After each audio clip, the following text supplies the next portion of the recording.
not just stories in the dark. Static crackles, a voice leaves a mark. Step closer, the truth's not far. Monsters awaken where nightmares are.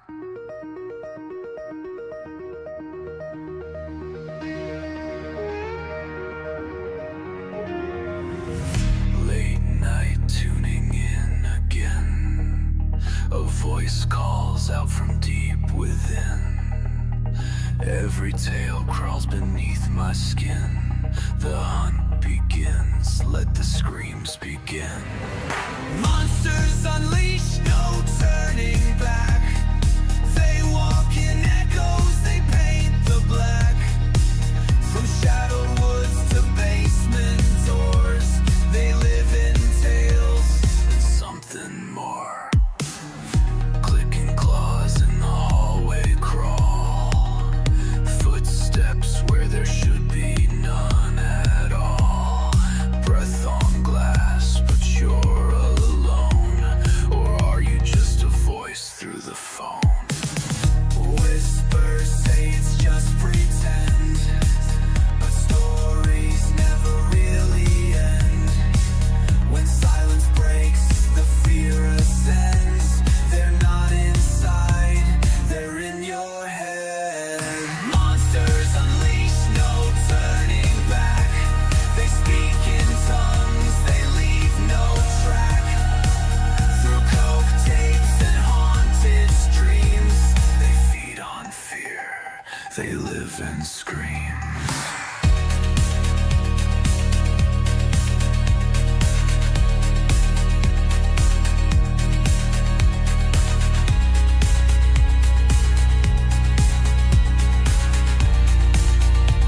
They live and scream. The creak, the sigh, the static bite. Each episode, another bite of something wrong, just out of sight. Listener discretion is advised. Monsters unleashed, you call their name. You played the tape, you're part of the game. From every tale, the darkness grows. You thought you knew, but now it knows. Monsters unleashed, and you press play. Now they know you. They're on their way.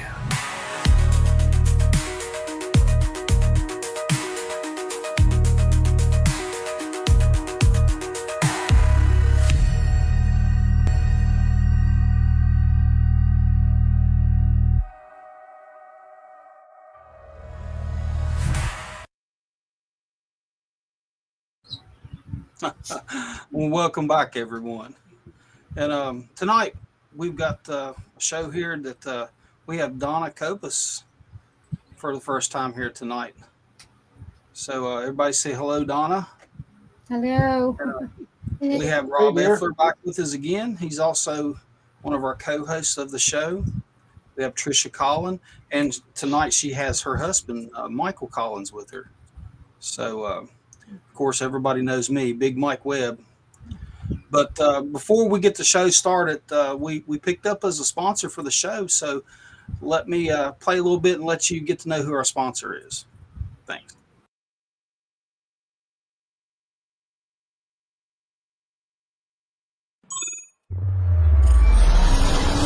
Houston, we've triumphed!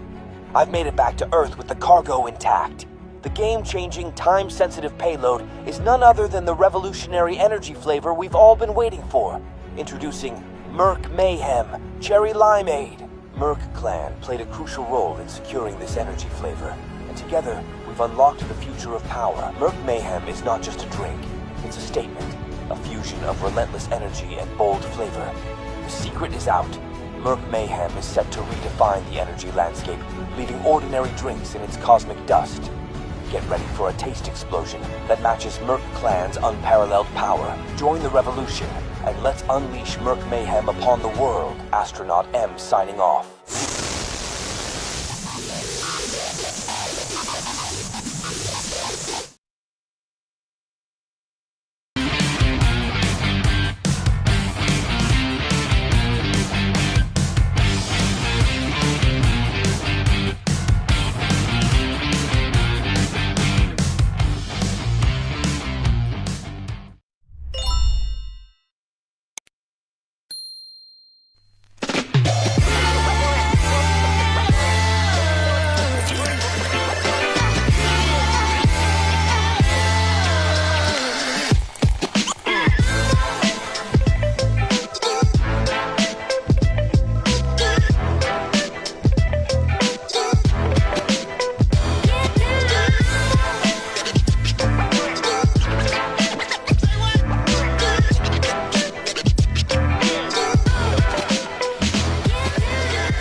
Movies lie to you about quicksand.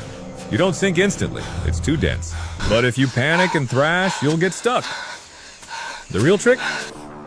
Lean back and float because your body is less dense than quicksand. And if you do start sinking, make sure it's straight into Dubby energy. Smooth, crafted flavors that pull you in the best way possible. Zero sugar, no crash, just 150 milligrams caffeine and endless flavors to choose from.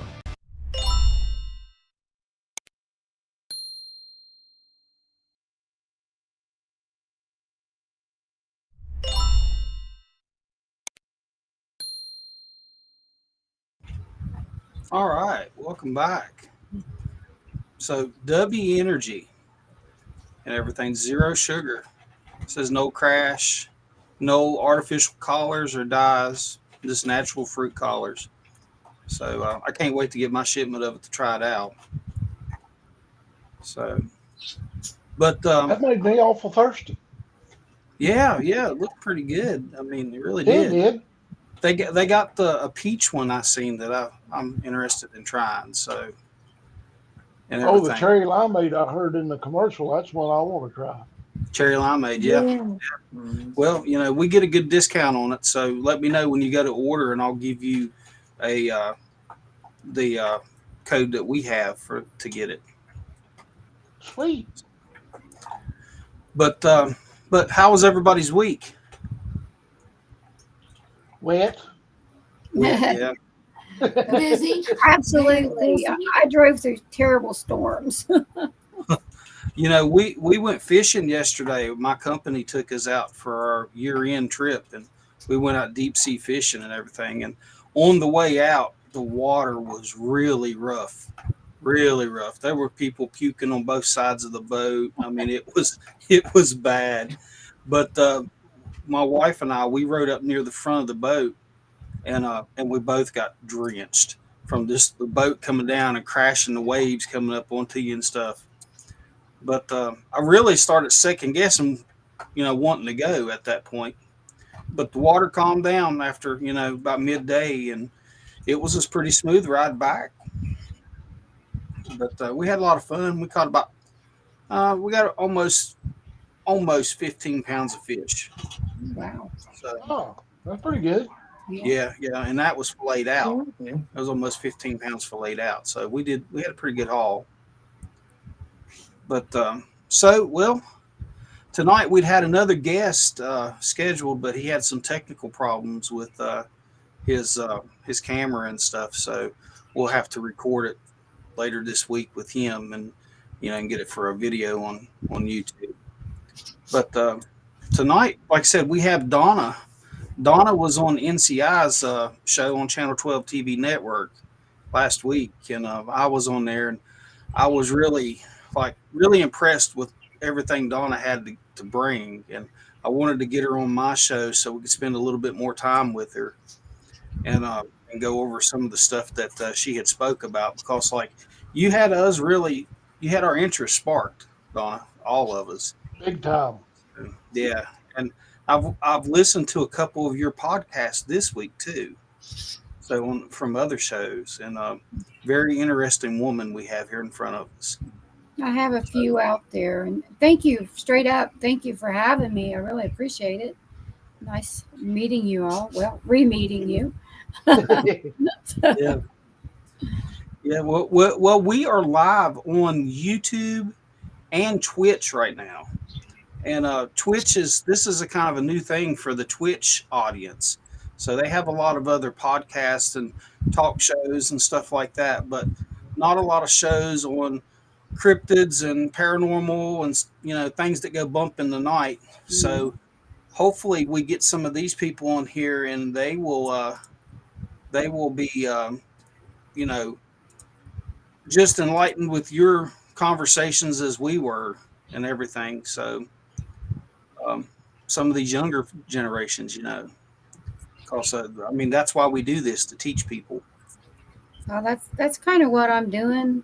Like I said, before, I've been seeing the watch. I don't call them Bigfoot or Sasquatch. I call them watchers, not because they are the angels that come down and had children with the humans, but because they watch over us, we look at them as our protectors. You know, they watch over us and are there for us, and we're kind of their protectors, and we watch over them. So my big concern, you know, was the reason I started this.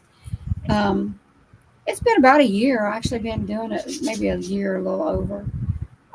Was when some of our big forests are coming down. The one that really got me was the 400-acre one that has not been touched for over 200 years, and this is their homes. And now, you know, it's been logged out, so they're moving about, and more people seeing them, and it's causing issues. And believe it or not, I feel an obligation to kind of protect them, and I also feel an obligation because they're big, they're mean, they can be whatever. So I worry about that too. So it's that's my main goal right there, is not to be famous and make $1 million, because I've not made the first dollar doing anything that I've did. Any story I've told, I've not. That's not why I do it. This is just for preservation. Yeah, not only for your preservation, but for their preservation too. I mean, you know, like you said, Mhm. they're the watchers, but you, I could see you coming out and telling their story to be, so you're like their protector, you know. So, you know, you have to protect the things that people aren't known to other people that you know of, you know. You have to educate them on these things. So when they see it, they know what it is. They're just not pointing their gun and shooting because they're Right, scared. right. Yeah, because, well, like I said, I've been taught. The first one I saw, I was 6 with my dad, and he educated me. I grew up, my dad hunted, trapped, we dug roots, and he grew up with them as my grandmother before that, and probably generation to generation, because we each one had an attachment. And there was hard lessons, let me tell you. It wasn't an easy thing. And yeah, I rebelled, and uh, I have a terrible temper. One of my worst things was controlling my temper, and that was beating. You know, you have to control your emotions and that kind of thing, because you don't want fear. Kind of neutral, I guess, is the way I am. Um, but when I was young, well, I still have temper. Don't get me wrong. I still have that fire. I do. Uh, but when I was young, it was worse. It was bad. And well, there was other training, other education. Um, my lineage is I'm Shawnee. You know, I'm of Shawnee descent, and the female warriors, they were in this particular sect was called the Ice Maidens, and these are warrior women that very fierce. And the Shawnee have we're a little different. The um, I won't walk behind a man. I'll walk beside of him. I won't walk behind. I don't ask him to walk behind me either, beside me. But in this, with the in the tribe, the Shawnee, all decisions that are made by the women. The men bring them to them. They discuss it and see what's the best. But that last say is the women. You know, the women have the last say on whether are you going to go raid, or you going to go fishing. You know, that kind of thing. It's just it's equal, but I guess maybe sometimes maybe it wasn't the best thing, because um, the ice maidens were very fierce, and the old joke was, you know, pray that the men, the warriors, get you and not them, because they had no mercy. And so I've been taught different things. I grew up, I hunt, I trap, you know, I grew up doing that. I fought like my brothers. I rode bulls. You know, I had an interesting childhood, 300-acre farm, and I ran every inch of it. So Yeah, that's interesting. You sent us some pictures here too tonight and everything. Let's see here. Oh no, that's not it. I thought you was gonna throw up a picture of stud muffin there for a minute. Yeah, we were joking. I mean, we're working on merchandise and stuff like that. So I mean, you can pick up Super Mike on Amazon, $199.99. Or Oh, you can get the beach, the surfer Bigfoot uh, Mike here, the beachside companion. oh, that's pretty cool.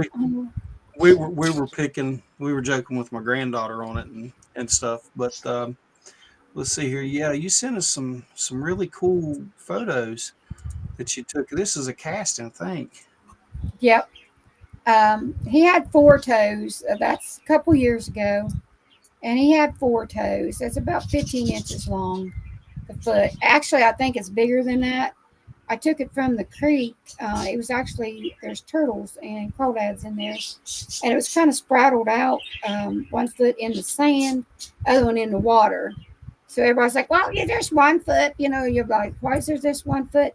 There's 2 feet. The other one's in the water. You can't cast it, in the water. It's not possible.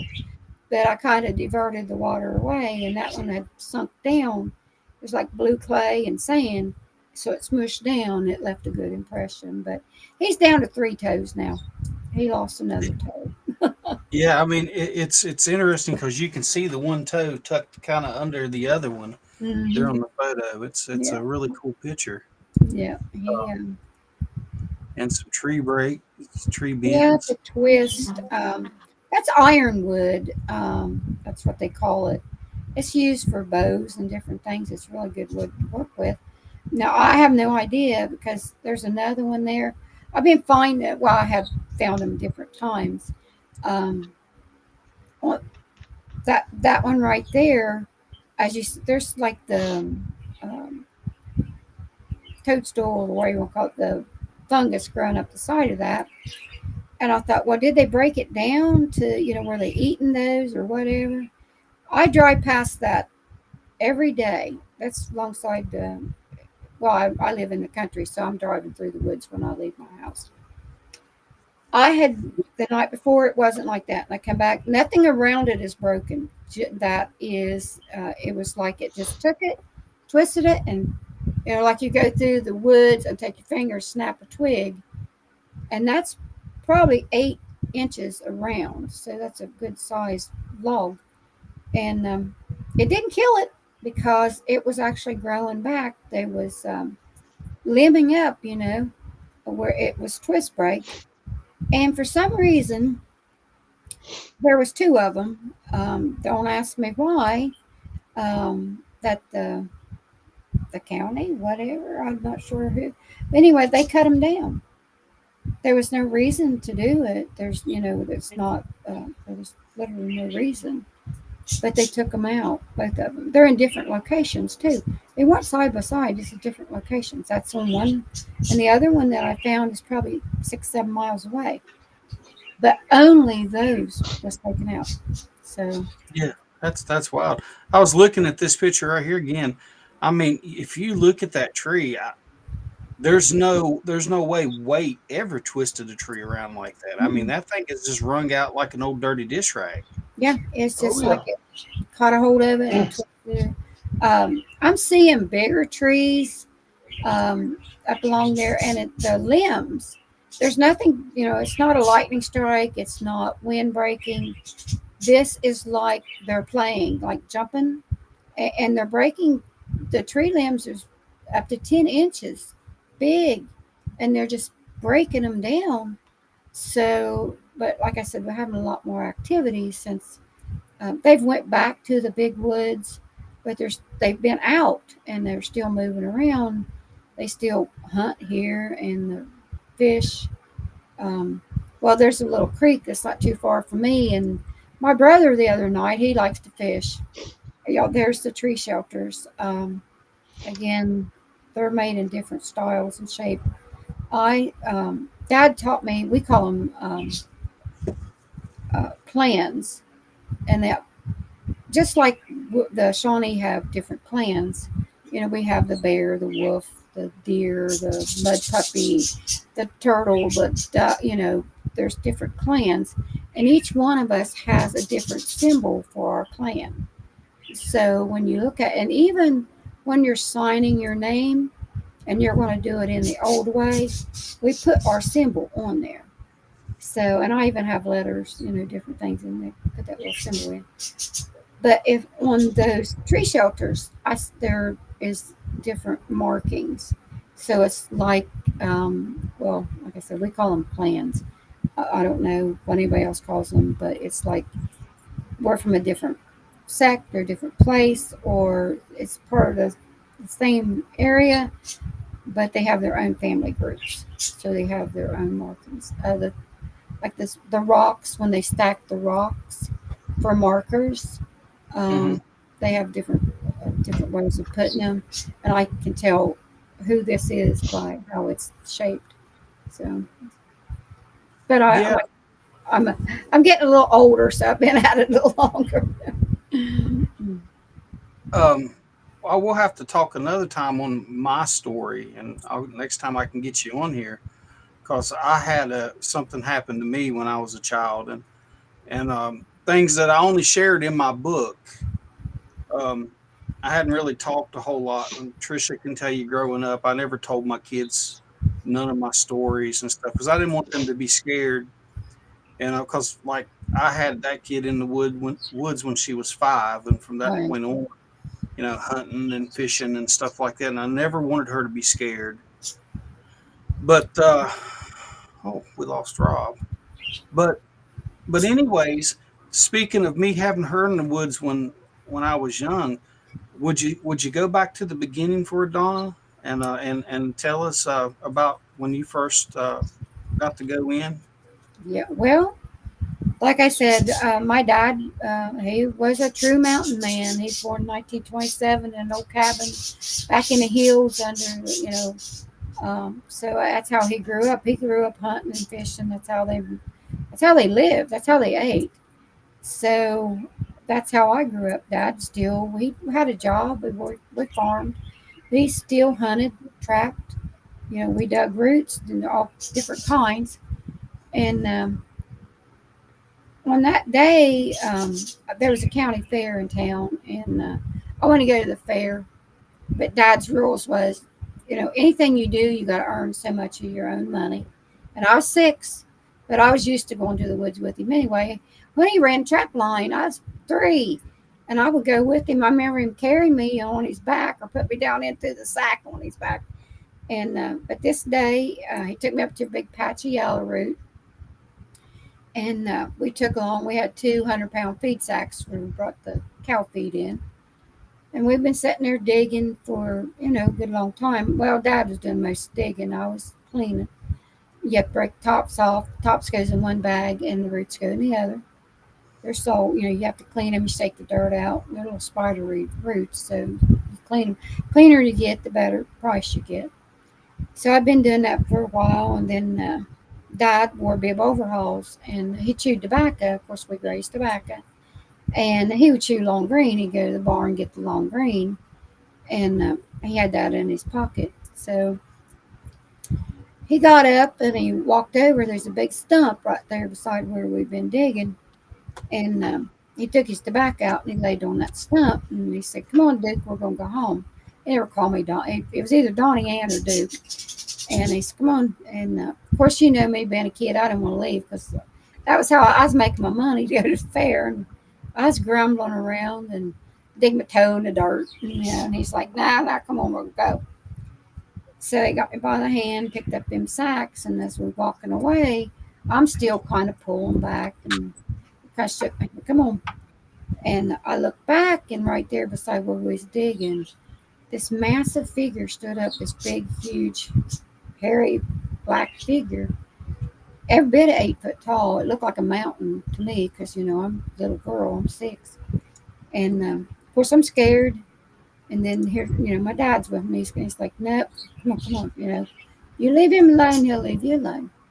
Come on now." So that was my first time I saw him. And we left and came on home. And But after that, that's when Dad started teaching me. Um, and I honestly, I think that was his introduction that day. He showed me because he wanted me to learn and not be scared. Um, so over my lifetime, from then on, I interacted. Wasn't like I saw them every day. Don't get me wrong. I didn't go up and shake hands and hug them, nothing like that. But they were there, and I was taught respect, how to deal with them. Dad did the gifting. He showed me the markers. He showed me how to tell who was who, and not that there's good and bad in everything.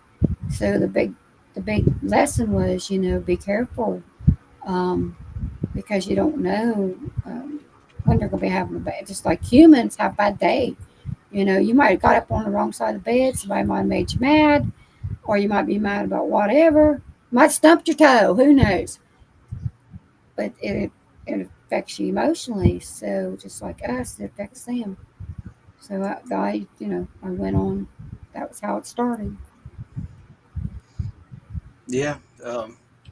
It's a really cute story about how he took you in there just to introduce you. And I can remember those days back digging yellow root and ginseng, black cohosh, bloodroot, Yep. Indian root. I mean, just everything. I mean, Yep. we grew up in the mountains. We're all mountain people in here tonight. Yep. Lady All Slipper, everything. Ginger, we dug it. Dad never. We went to the woods. Everybody said ginseng, ginseng. Well, fine, ginseng's good. He dug everything. He said, you come back, you bring back something because you're wasting time if you don't. If you're out there fooling around, what you see, you dig it. You throw it in the pile. We shipped it at the end of the year. So, Yeah, I well, remember sitting in patches of yellow root all day long, oh yeah, digging it till your hands were sore, yep. and getting the tops, separating the tops, like you said, digging that yellow root, and it's a stringy root, so Yeah, shaking the dirt it's a lot out. of work. Yeah. And then the yellow jacket nesters. Oh my God, you ever get the yellow jacket nest? Oh my lands. Boy, I've run from them before, let me tell you. I always But carry the should bottle of kerosene around. just Dawn, I want you to tell me, should I tell it to say yes? All you gotta do is just say yes, because I got a story, but I gotta Yeah. have your permission to tell Yes, it. yes, Okay. yes. Okay. Yeah. So Trisha up here one time, she was in high school, and my brother and I we were going ginsenging, and Trisha wanted to come along. So I'm like, okay, yeah, we'll take you. I'll teach you ginseng because at that time I had no sons, and so she was excited. We got her all done up and everything, and here we are. We had to walk in because you had to park at the gate and you had to walk a couple miles in, to where we were going. We got in there and we got probably a little over halfway up the mountain. We just getting into the area that we'd find a lot, ginseng. Um, she was right down below us. My brother and I had walked on up the hill a little bit, and next thing I know, I hear her yelling, and she's swatting. She's like, Oh, bees, bees, bees, bees, and she's swatting them like that. And I scream at her. I'm like, well, run! And she starts running straight towards us. My brother's like, don't run towards us, don't run towards us. And she brought the bees right in on us. Ran down the mountain just taking off clothes to get them off of me. yes, yes. Yep. I Yeah. got bumblebees one time went up my shirt, and I was in a barn because I was hanging tobacco. Well, my shirt's they're all, hey, hey. I was like, the heck with you, buddy. There's freaking bumblebees in here, everything's fair game. I hit it off. Yeah, they'll tear you up. They'll tear you up. Me and my brother were standing on the side of the road one time where I grew up at. We didn't have no air conditioner or nothing. So we'd go down and find us a shady spot down off the side of the road. And we'd go there and sit on the side of the dirt road and play with Matchbox cars or whatever. And we were down there one day and I seen this big old hornet's nest up in the tree. And he just picked up a rock before I could even say anything and slung it at that hornet's nest and Oh my hit God. it. And right directly, one went boom, he hit right Oh, between the eyes. It traced that rock back to him yeah. and everything. I'd always heard they could trace a rock, but they Oh, they can. trace you. Yeah. Yeah, they sure can. So Oh, yeah, you don't throw rocks at hornets' nests. I mean, no, no. and it was those big old ball face hornets too. Oh The my big black and gosh. white ones. Oh. Yeah, yeah, those mean characters. Mhm. But you had another story too about another incident that you had in the woods there when you were younger with your ribbons. Yeah, I was about 12, and of course I had two older brothers that used to torture me to death until I learned to knock their brains out. It was well, they just normal brothers, but I had a little pony, and my older brother had a big one, so I'd take his pony. And I went to the barn that day, and most generally I never saddled. I didn't use saddle or bridle. I'd take the old binder twine off the hay bales, wrap it around the nose and around. That's all I take. And but that day I went ahead and saddled him, and I put the bridle on. It just felt like something watching me. There was the barn where and then we had a run, and then the corn crib and the chicken uh, coop and all that in the same area. And it just felt like something watching me, and I got a whiff, the lingering wet dog smell. But then my dad, he raised coon dogs, so and of course nothing gonna keep me out of the woods because that's where I lived. Just like you said, it's hot. I had a creek I went to, and I go down there and lay in the creek. There's little waterfalls, and the bottom of it had blue clay. It was smooth, and there's a big rock to the side. And I'd go down there and lay in the creek. But I had real long hair, and my grandma would braid it up so tight that the skin on the back of your neck stood up. And then she'd take strips of cloth and she'd put it in there. She'd braid it in, and then she wrapped it, tied it off at the bottom, make it harder to get out. Because I did. I come home, cuckleburrs, sticks, whatever. And so as soon as I got to the creek, my hair would come down. I'd lay down that creek, and hair came down. And that's what I did. And I laid them up on the rock there beside where I was laying in the creek. And I fell asleep. And when I woke up, I looked, kind of raised up and looked around. Water wasn't deep enough to drown me. It was just kind of enough that it would run underneath them.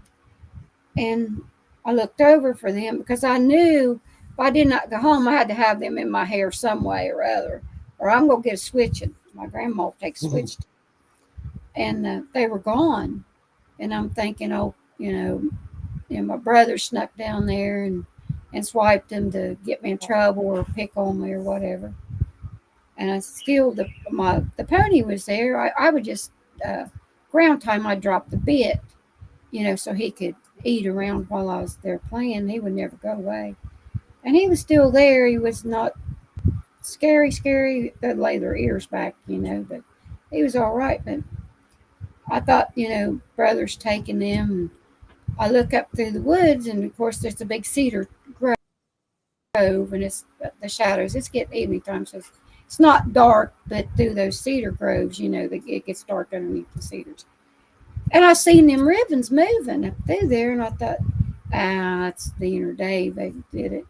But then I seen the big shadow, the big, huge, dark shadow carrying them.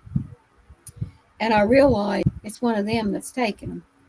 And so I just, I didn't run or scream, which I was used to, and I've been taught you don't do that. So I just got the pony and I went on home.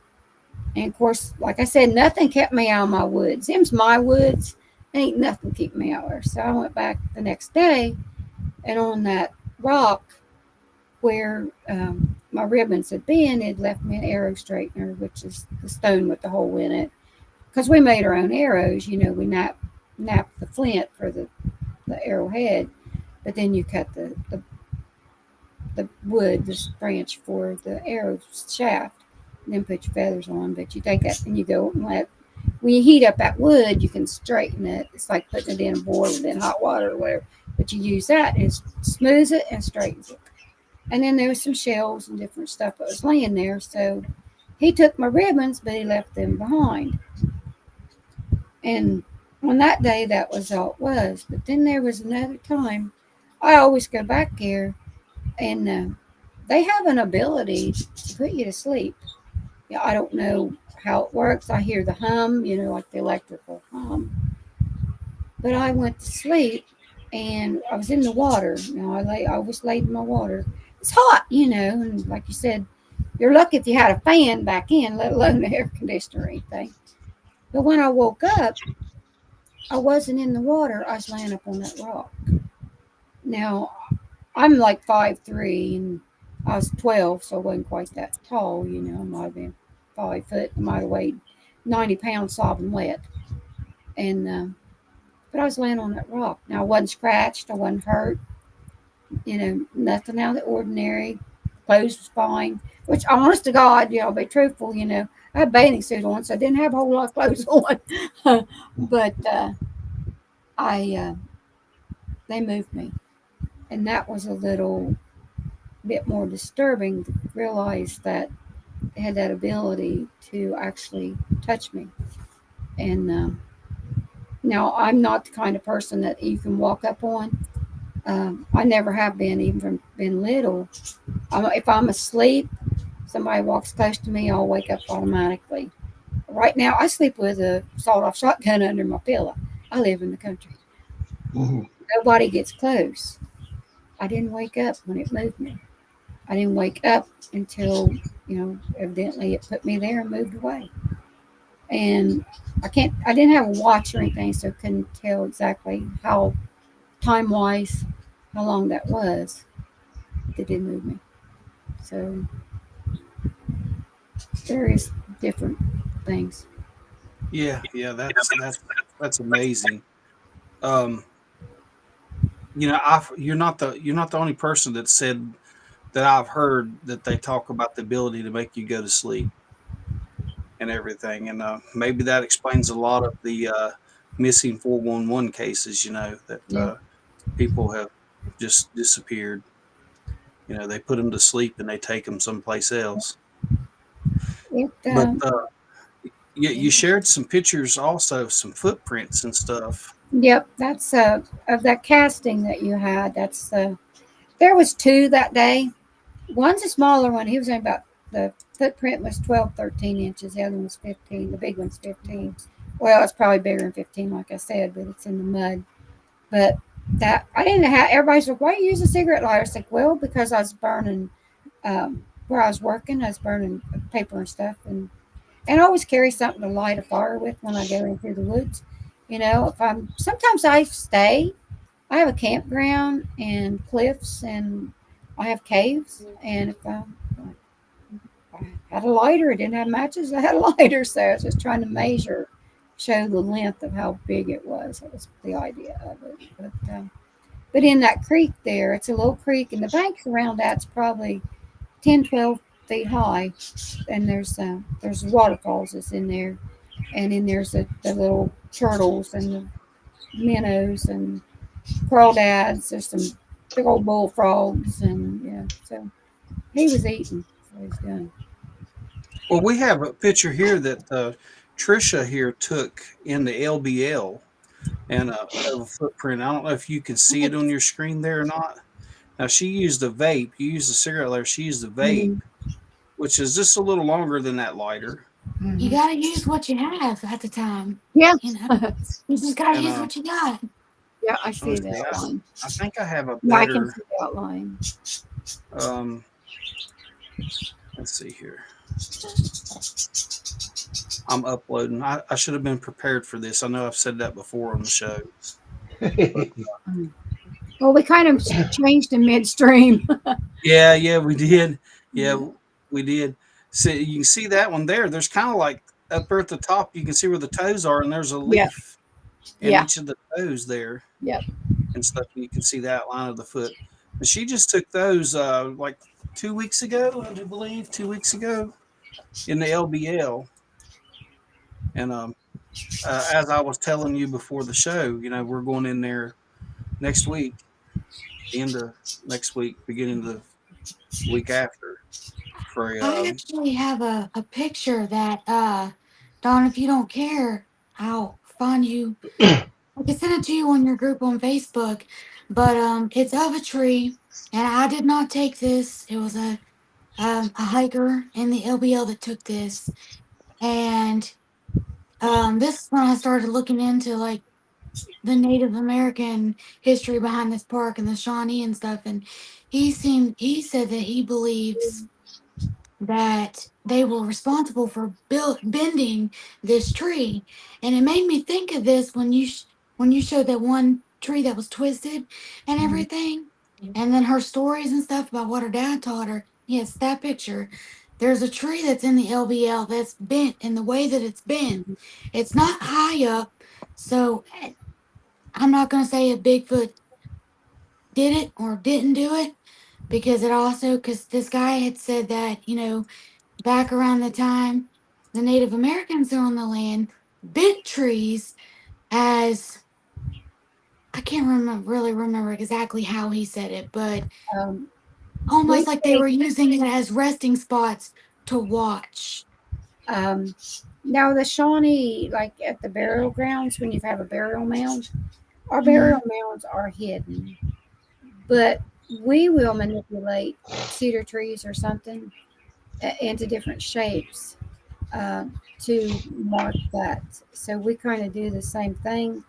It'll be like you guys probably know what I'm talking about, like the scrub cedars, and we manipulate them. My son makes walking staffs, and he'll go out and twist the vines around and leave them grow for years before he cuts them to bring them in to make staffs or canes out of. But so I think we kind of mimic each other. The Watchers do it. The Shawnee did it too. Um, Not exactly the same, but when you find Shawnee land, you'll find I can tell the difference. But the Shawnee, they mark with the trees too. Yeah, I'll get that picture to you, or I'll send it to Just send me a friend's um request if you want to, my and I'll just. dad. Okay, yeah. Yeah, I'd like for you to see it, see what your input on it is, because it's mind blowing how this tree is. I've never seen anything like it, but it definitely got my interest. And then you showed your picture of that one tree, and I'm like, wow. And I remember the tree that I saw from this guy that had been hiking. Um, That one, so yeah, I'd like for you to see it that's too. ironwood. Like I said, it's very hard. The wood on an iron tree, that's what we call them, is very hard. It's used for different things. If you know what that is. Um, and it's a sacred wood to us. So, um, whatever did it, you know, had to have some strength to it to be able Oh to. yeah, something that big had to be massive. Yeah, Yeah, we're gonna like I said, we're gonna go in I'm just there. mesmerized by that picture. Sorry, Trisha. We're gonna go. Oh no, it's fine. I was just saying that I'm mesmerized by it. Like it blows my mind. I've never seen anything like that, like ever. And it's that was really interesting to see. Very interesting to see. I've seen some strange things in my lifetime. Like I said, the hair that I found last year, oh, that massive amount of hair, which I still don't know what it is. Um, that's kind of got me Wow. scratching my head. Um, I it's um, it's big, and then the second bunch. What kind of, I don't know if I sent you the picture or not, but there is the second bunch of hair. When I was looking at it, it um, no, yeah, right there. If look at that, does that not look like it has a wolf's face in it? See the eyes, the nose, the ears. Look at Kinda. it. Yeah, Can you yeah, see I it? can see it. Can I you can see see the that? eyes. I thought I was crazy. I Yeah, I can see it. it's got different. That's the one that has the white hair and the tan. The first bunch was like black and red, dark. That is like older, But I never tried. I just when we pull, I put it in a. They told me put it in a like a box and seal it up. So I got it in a plastic box for them to ship it and analyze it. I did take it, like I said, I took it to the taxidermist who said, yeah, it's hair. Don't know what kind and never seen anything like it. But I took that picture of it and I'm like, wow, looks like a horse face in there. And I thought, then I'm thinking, is this telling me something? Is it because of course, the old superstition and the signs. I have all that in my brain handed down. And I was like, I see a face. And that's a petrified, that is either a foot or a hand. But if you look at it, you see in the end there, the nails, you can see the outlines of it. And there's two of them. See like the bone knuckles there. Mm-hmm. Yeah. There's two of them. The other one is in a rock. The rock is about this big around. And it's like that, but it's it's not in good shape. And it's the same size, but it's petrified in that stone. And it came from the same place. It also came from the same place that hair came from. It also came from a lot of the different artifacts that came from there. There was, I looked for like bones or skeletal type thing. The only thing I found was what I think is either a coyote skull or a wolf skull. It's canine. It's not massive or anything, but it's just like the skull, bleached, where it's been. So I don't know. I'm kind of speechless. So I don't know. I don't know what it is. It smelled. The first bunch smelled like wet dog. And when it's wet, when that hair is wet, that's how I got the pictures. Once that hair dries, you can't take a picture of it. It has to be wet. Again, I don't know what that means. I can't explain it. I've asked people. One guy said, well, like polar bears, when they're wet, you can see them, but if their fur is dry, there was something odd that happened when the fur dried, which is over my head. I don't know what that meant or anything, but it's like, no, it's backwards, And then another gentleman, he's a veteran. He's like, like if a body decomposes land in water and water runs through it, it sloughs the skin off, which it will, It's kind of like tanning a hide or whatever, you want to slough the skin off the deer hide to tan it. It's like, well, that makes sense. There's no skin on that hair. There's no scalp. It's like you would cut your hair off independently and have dreadlocks. That's how it is. So again, I don't smell rot on it or decomposing. Of course, it's been in the earth and water and sand, so you got that earthy, leafy, that kind of thing. But yeah, and if it was in the water for an amount of time, it would take all that smell from it too. It just Well, if it rotted, it would leave that. I would think it would leave that rotten smell behind. Even after something rots and it lays for a while, you still smell that funky smell. But again, I don't know. Yeah, I've seen beaver that's been left in the water after they died, and it would be, the hair would be gone off of most of its body and stuff, where it just releases after it. Yeah. But not to be too gory about it. But as I was saying, we're going to go down there on the hunt for the dog man, and I know it's a big topic in that area, but also it's something that's not talked about. Right. Everybody's heard the stories and stuff in that area. What's your take on the dog man? I know you had a dog man encounter, and this is what I was wanting Tricia to really hear. Well, like I said, last year's in October of last year, I was hiking with another girl. She's younger. Well, both the girls that when was younger than me. And it wasn't in my area. It was a new place she wanted to show me. I'd never been there in my whole life.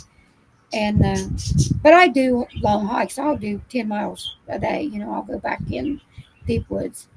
And on this day, we had did like 6 miles. We went back in. We laughed, we joked. We seen a lot of sign.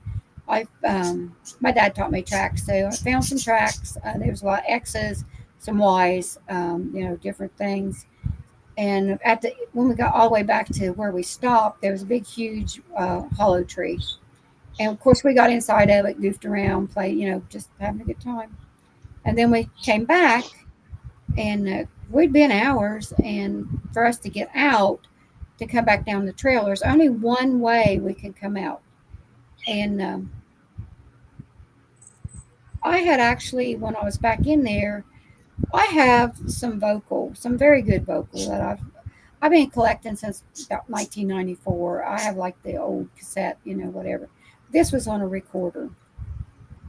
And we were laughing and joking, and she was talking about, because I do howls, but she has a very good call. She did it. And I was like, well, how about I play, I had my recorder with me, so I hit that, and I let a couple of the calls off, and then we come on. We got some knocks that day. We had some knocks, but we come back down that trail, and as we look down the trail, at the end of it, I see a black figure. And at first I thought it was like a big turkey, big tom turkey. And I said, what in the world is that down there? Can you see? She's like, yeah. And of course, we was a ways away, and we kept going. And the farther we went, the bigger it got. And like I said, I carry a gun. I walk with a walking staff, but on that day I had a 380 with me, which isn't anything big. Probably just made it mad if I shot it. But, I'm getting concerned, so I pulled it around, and I hadn't unzipped it yet, and we kept going. And then I looked, and it looks like a dog. It's got a head like a German Shepherd, and it's on the ground, and it's like tracking, like a dog hunting, nose down and tracking. And we're looking. She's looking for a stick. She's like, oh gosh, I hope somebody didn't throw the dog out. I hate it when we discuss that, and it's like, I don't know what it is. And it's still moving, moving back and forth, and it's still going. And then I get, when you get that sixth sense, you get that, you feel it. And now I've unzipped, and I done reached down in, and I flipped my safety. I got my hand in the bag, and I carry extra clips too.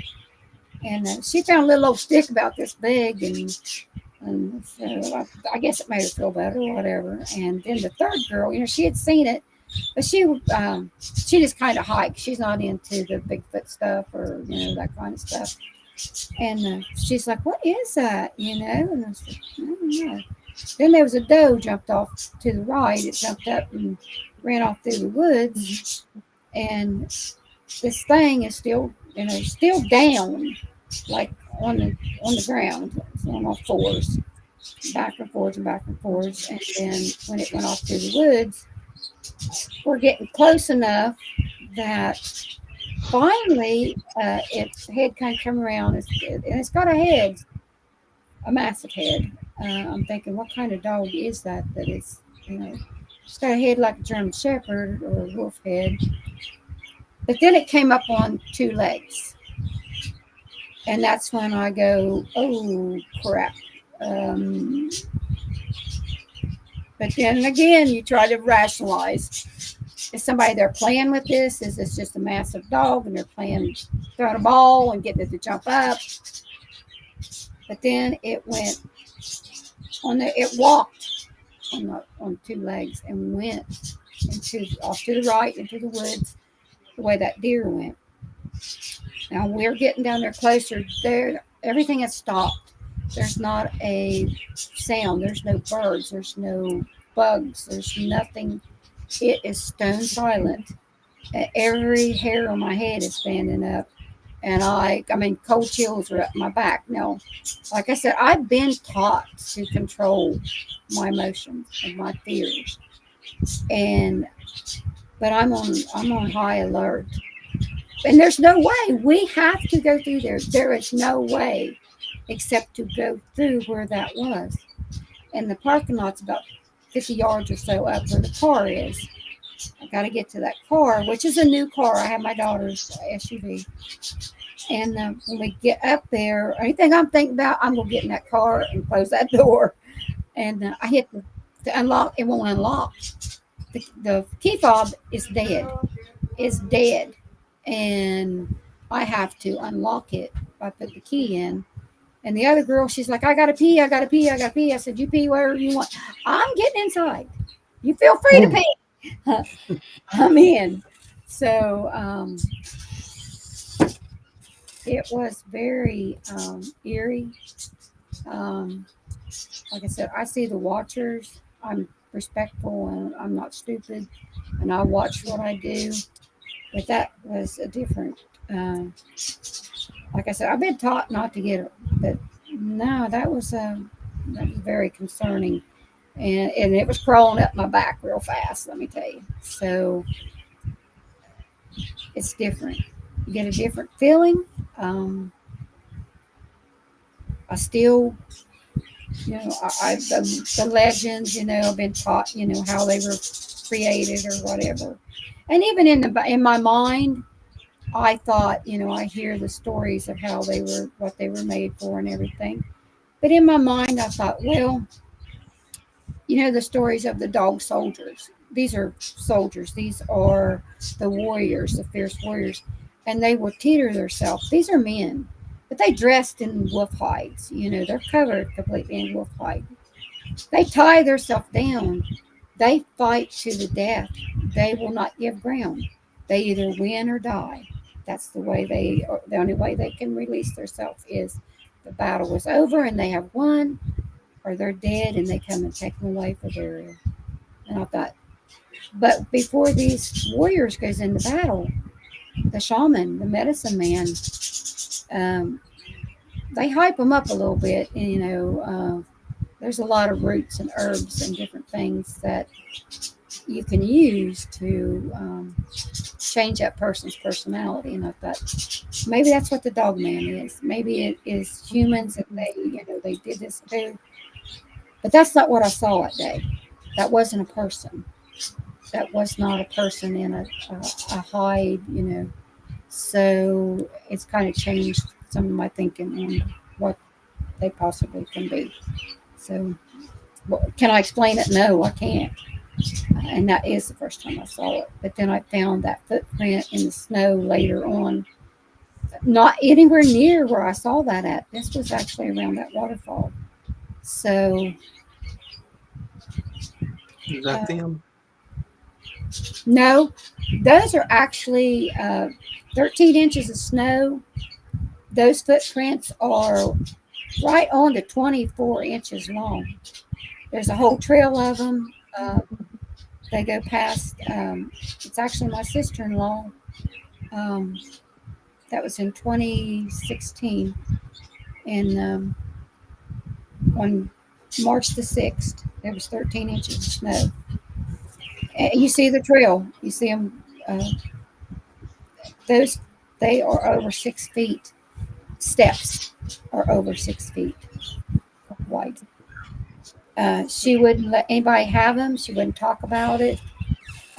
She had told me about it, and different ones. That's the Night Stalker group that tried to get her to let them take pictures. She didn't know. And a few months ago, she did an interview for me. And she said, I'll do it for you, but I don't want my name used. I don't want my face used.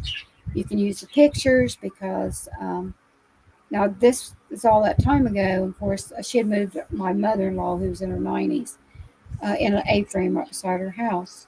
My theory is kind of like Dad's came for him in the end and watched him till he passed away. And my mother-in-law is also Shawnee. And she lived her life in the woods. This woman was, she was 90 years old, still digging ginseng, still picking berries, doing the same thing. And I think that might have been hers that followed her there. That's my theory. But the lady still lives in the same spot. She said she has beautiful brick home with massive, big, beautiful flower beds. And the trees are all around her. And she said, I still hear him He doesn't scream or growl, but I still hear him in the trees there. He comes, and we call it singing. So he's still there. And she did see him, and she said it was at least 12 feet tall because she was Wow. leaving. And there's a power line there in the woods. She took me to it and let me video the area. I said it was like 7 o'clock in the morning. She was going to work, and it was there in right after she found those footprints, and it was digging in the ground. So he's still there. But those are that's a big boy. He is a very big boy. I have another picture I'm looking for here. I don't remember where it's at. So if you'll just bear with me.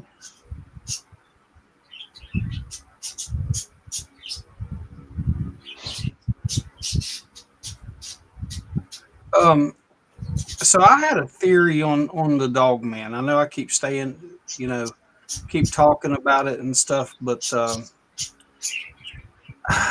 I'm going to hunt this creature, and well, not actually hunt it. I'm gonna go and look for evidence of this creature, and the only hunting's going to be if he messes with me too much, and that's going to be me hunting my car so I can get in it.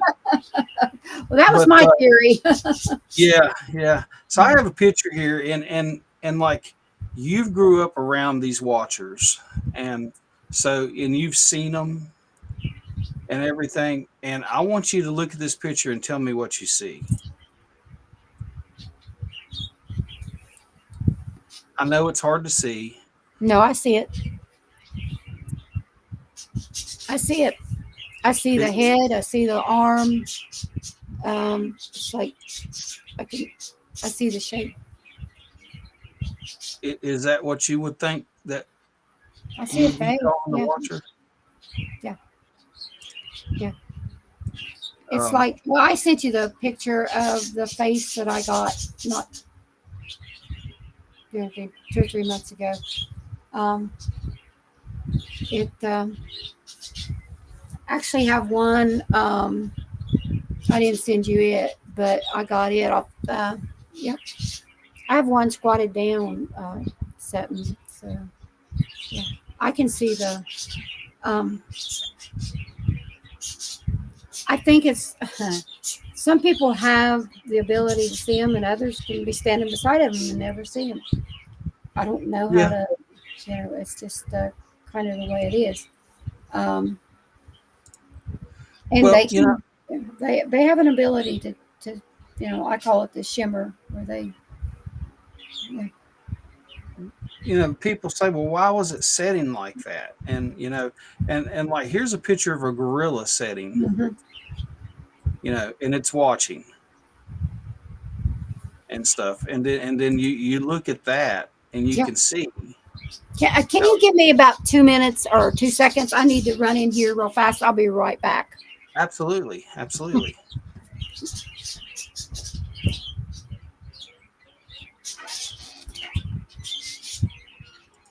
We'll hide her camera there until she comes back. Trisha, I mean, she's seen it. You could tell that, when she seen that she knew at that point what she had there. Yeah. So, I mean, evidence of that is pretty conclusive. Yeah. That photo, which there's no denying it, Rob. When you see it, you know what you're looking at, and a lot of people have seen it. I mean, I posted that picture one time in the BFRO Facebook page.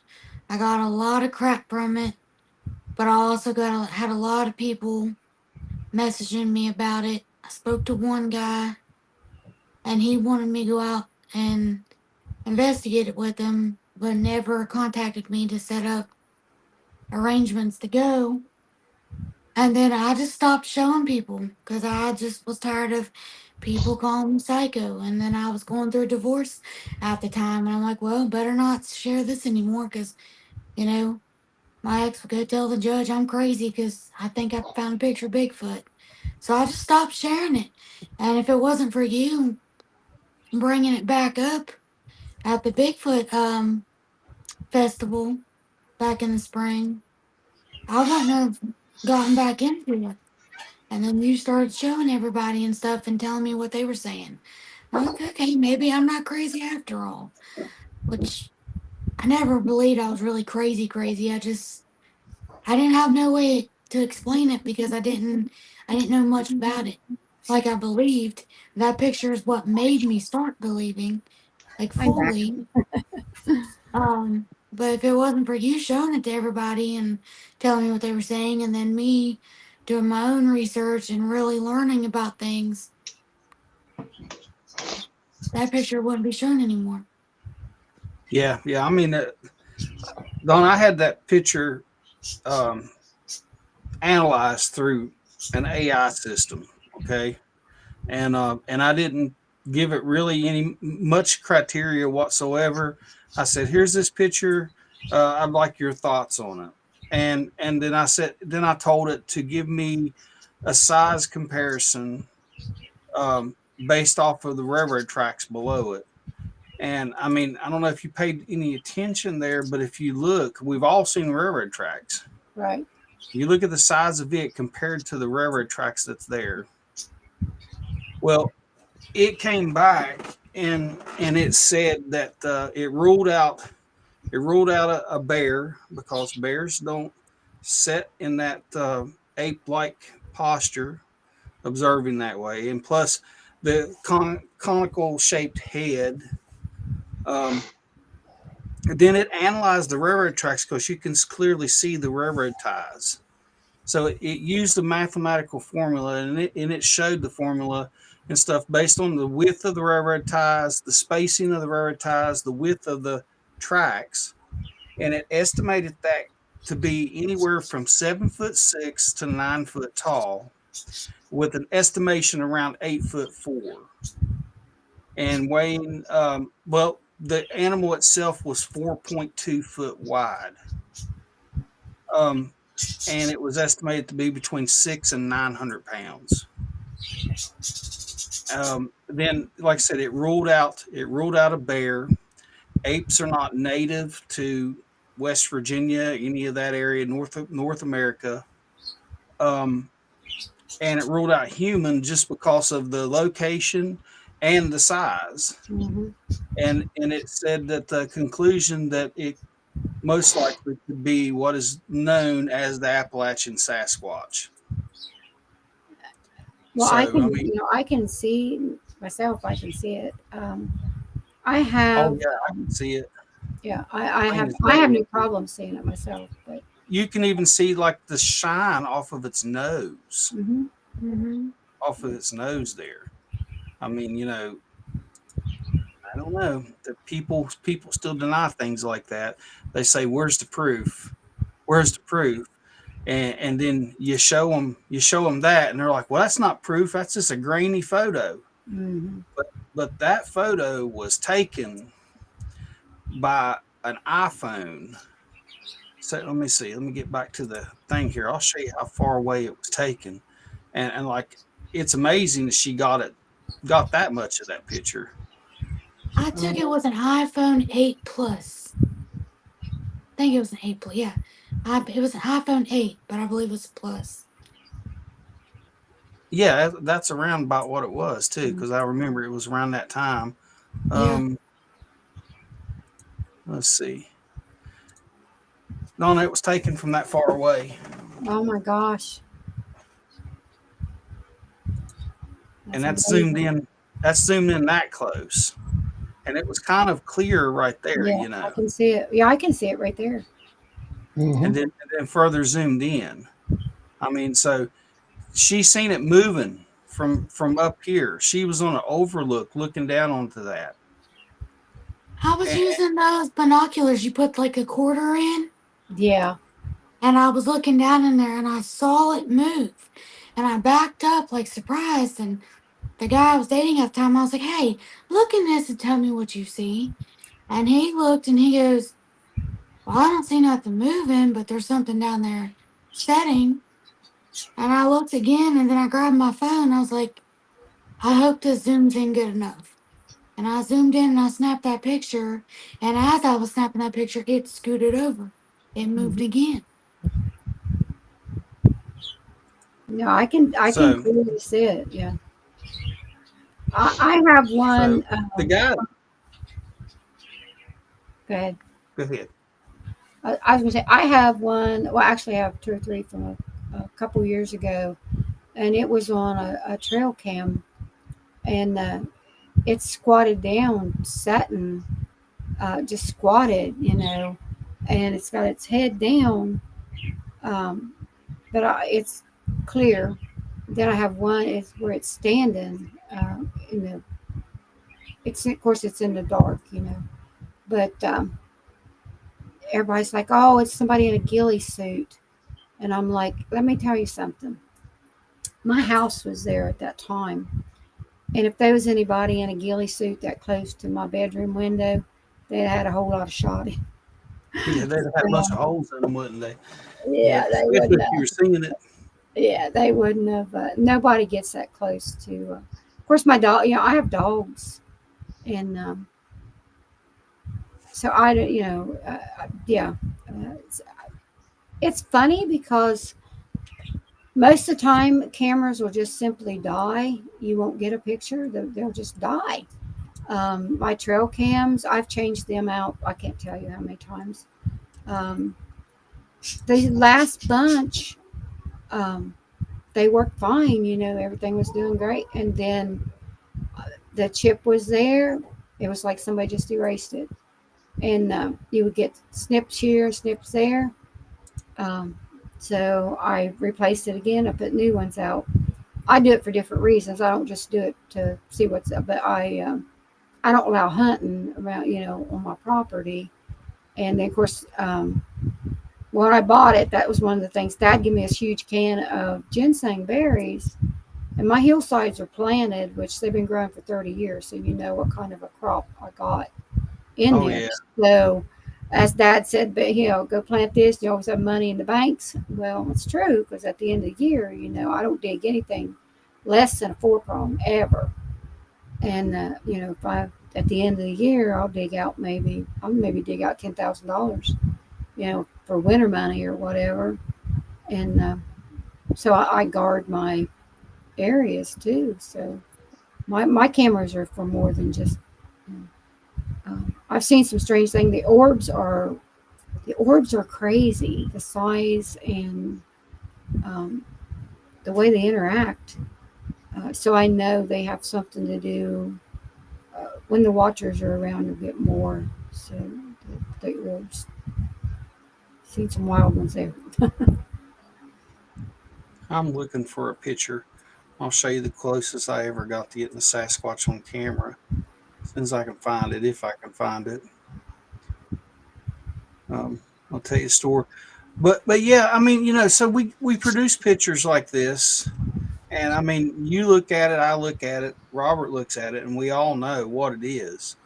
And like you said, you have your pictures, and then you say somebody says, well, it's someone in a ghillie suit, but they keep hollering they want proof. And I mean, so you produce proof, but it isn't good enough for them. And then people Well, find DNA proof.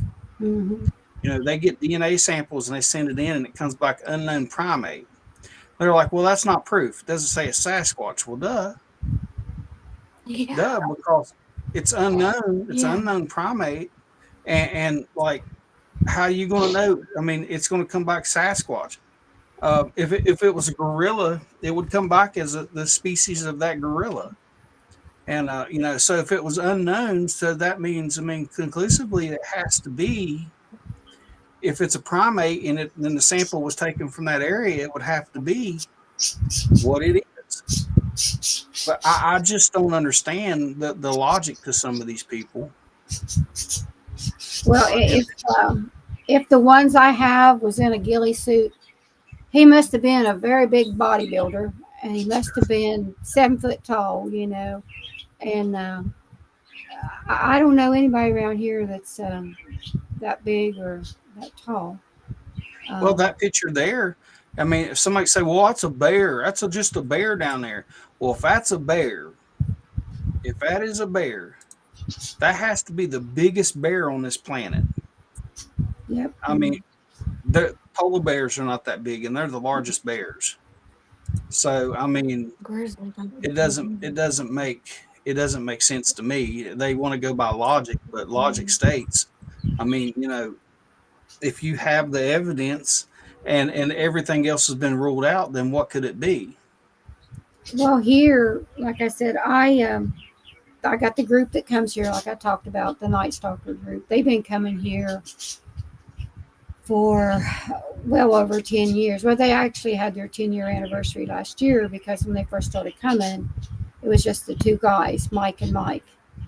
And of course, I've lived here forever, and they went into an area and they made a ruckus, and they just about didn't come out. He does his lectures and everything. He's got the vocals, and he comes and he's over the years he's picked up. I don't record anything like that myself. If I'm going to guide them, I don't do anything. I'll take them to an area or whatever they get is theirs. I don't have anything to do with it. And that night that they did those vocals, that I got hit with that stupid flying cooler, let me tell you. Oh yeah. I could have killed him. That was Mike Miller. He's like, "Oh, would you go out there and see if you can hear me? Hear our crawls down there." He went to bed. I messaged him. Like, he said, "Oh, I went to bed." I said, "I'm gonna kill you." One day, I found that picture. So this is the closest I've ever been able to get a Bigfoot on my trail cam. Oh, what in the world? That is the picture of the famous Sasquatch. I was going to say that looks like a backpacker or something. I don't know. What is that? So up in West Virginia, I had my cameras in on my brother's property. Now he owns 40 acres, but he has at least 400 acres in there. And we all, as brothers, and family, we all hunt on that property. And I was way up onto the backside. I had me a deer blind built up there, a little wood shed that I hunted out of. It was really nice. Had it insulated and carpeted. Make no noise when you're inside of it. And I'd set my trail cameras up, and I went in and I set my camera and a big feeder, and I left it alone for a few weeks. I didn't go back in there until I thought, well, it's time maybe go and put some corn in the feeder. So I went up and I changed out my SD card, and I come home, and I had pictures of deer and bear and just, everything. And one of the last few pictures of the day before was that picture. Okay. And my brother had went up there to check on my stuff, and he had this little Sasquatch puppet on his hand, and he just stuck it around there looking at my camera. And so I tell everybody that's a picture of an Sasquatch. I love it. Yeah. So, but some groups you could post that picture and they'd think it was real. That's true.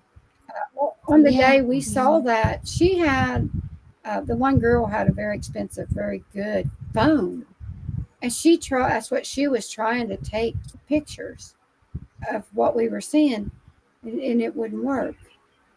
Of course, I didn't have a phone with me. I left it in the car. I don't carry it with me. There's no service, So they have that humming ability too, or that blocking ability, I guess. Still very. All I have is the old stories to guide me on that part, so I don't know. Honestly, that day I didn't know whether to pee down my legs or or just do I start shooting or do I just get in and hope for the best? Because honestly, the size it was a 380 when I touched it. It wouldn't. Well, you was speaking of there last week. You were talking about things that you were told that you were allowed to say. You were allowed to tell us from your tribe and everything. And you were speaking about that we couldn't hurt him. We couldn't hurt the dog man. Everything I've been taught is, well, like I said, I have a British Enfield 303. It's a 1970s, and I have armor piercing. This rifle is an army rifle, and I can blow up a motor block with it, and I have. I shoot it. Um, it won't. Let's just say it won't penetrate. So I don't know. I don't know. There's something. Um, if it bleeds, it'll die. That's the old saying. If it bleeds, it dies. But it don't mean it's going to die easy or fast. Right. So I did see the thing I saw in the cave. Um, the little one that I saw, uh, she was clearly dying, and the baby was dead. And I did.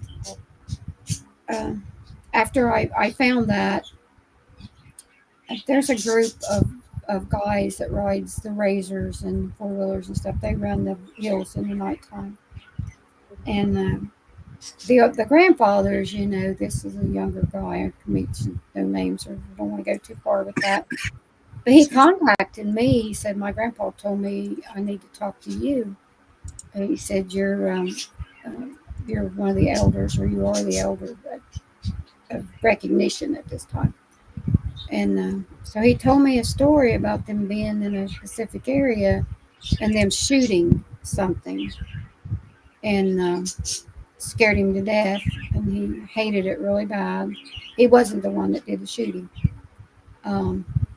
So I didn't know if that was what they did and whether that's what happened. But what I saw was completely different than what I see here. The size, the shape, it's not the same. So again, haven't figured that one out either. Now we have a question here in chat, and Lovable Lou here says, would she ever want to see it again? Then she said, against better judgment. You mean me? Yeah, her? yeah. Would I want You. to see the dog man again? No, I don't think so. I mean, if it was meant for me to see, that's the way I look at it. Sometimes things are meant for you to do. It's a learning thing. It teaches me something. It's something I might have to use somewhere down the road, and it's just fate's way of, or the ancestors' way of protecting me or giving me something that I need.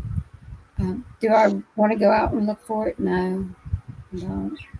If I have to do something and it's meant for me to do, it'll come to me. So that's the way I kind of. But like I said, in this, not just this area, but everywhere. If you notice, everywhere things are coming out more and more. The watchers are coming out more, seeing different stuff, and more people are seeing it. And you got the believers, the non-believers. Everybody has the right to their own opinion. I said opinions are like buttholes. Everybody has one. I don't have them, but Absolutely. They I always say that too. But I think that's why I like you so much, Donna. We're all so much alike, But yeah, I mean, I don't want to see it the first time. I mean, I know I'm going in here looking for this creature, but I honestly, when I got into this, I never signed up for the dog man. I really didn't. I told the guys on NCI when I first went on their show, the Sasquatch. Yeah, I've kind of dealt with what I believe to be Sasquatch most of my life. and everything. But the dog man is something new to me. I've heard stories about the dog man. I grew up watching werewolf movies, Yeah. but the dog man and the werewolf are two completely different things. Yeah. It's different. And werewolf, there's a physical transformation, and a dog man is a dog man. Yeah. And It's, I had a theory, and I wanted to run this by you last week. You know, that area, the LBL, all of that land through there was taken by the government, just as your people's land was taken by the government. And but they were pushed off of their lands. They were given pennies on the dollar. At least they were compensated. Your people wasn't even compensated. no. Um, but all the cemeteries in that area, there are over 270 cemeteries. Some cemeteries were moved when they went in and flooded those valleys to build when they built those dams. Some cemeteries were moved. Some cemeteries weren't. There's actually an island there that's called Cemetery Island, and it's underwater. And when the water's down, when they open up enough gates and the water comes down, you can see headstones coming up out of the water. Some of the cemeteries were relocated, and allegedly, some were moved onto Native American mounds, Indian burial mounds, and they just like replanted the bodies back on top of mounds. So I have a theory. The reason that they've been cursed in that area with this dog man is because he's the guardian of those cemeteries. Yeah. He's the guardian of the dead there. Yeah. And I think that like from my I've done a massive amount of research on that area.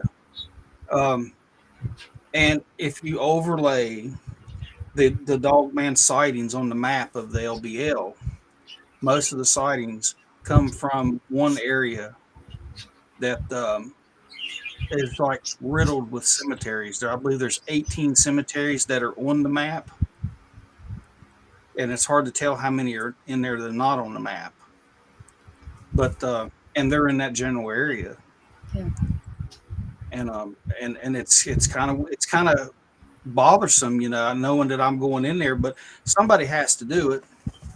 And I know there's been countless amount of other people in there investigating this and everything, but like when it come to me and I started reading about it, I'm like, this is what I have to do. I have to go in there to see this for myself and to document my trip in there. So we're gonna have a lot of my advice is when you go, of course, I don't know who's going with you or who, or what you believe, that before I enter an area like that, I make my sage, my cedar, my gooseberry. I do my smudge, and you never put it in metal or nothing iron. You want to use a wooden bowl. Of course, your feather fan. I don't care how you can create your own fan out of any kind of feathers. It doesn't matter. The thing of it is no metal. You tie that with string. I use the sinew, and then there's four bags that you create. They're for the 4 directions. You use red cloth. Inside those bags, you put your seeds. You put like your corn, squash, pumpkin. Then you put in some sage and a little bit of tobacco and a pinch of sweetgrass. And when you take that square of red cloth and you put that in there and you fold it. And once you fold it, then you tie it. You have to tie it. You roll it. You roll it. You're going to tie that bundle into a tight bundle. And again, make sure there is no metal that touches that. When you do your smudge, you make sure you use a wooden match. do not use a lighter. You don't do that. You need those 4 bags, and you lay those out for your directions. Do your smudge, but you ask. When I walk into there, I say a prayer. I ask forgiveness for being there. I ask permission, and I beg their forgiveness for intruding.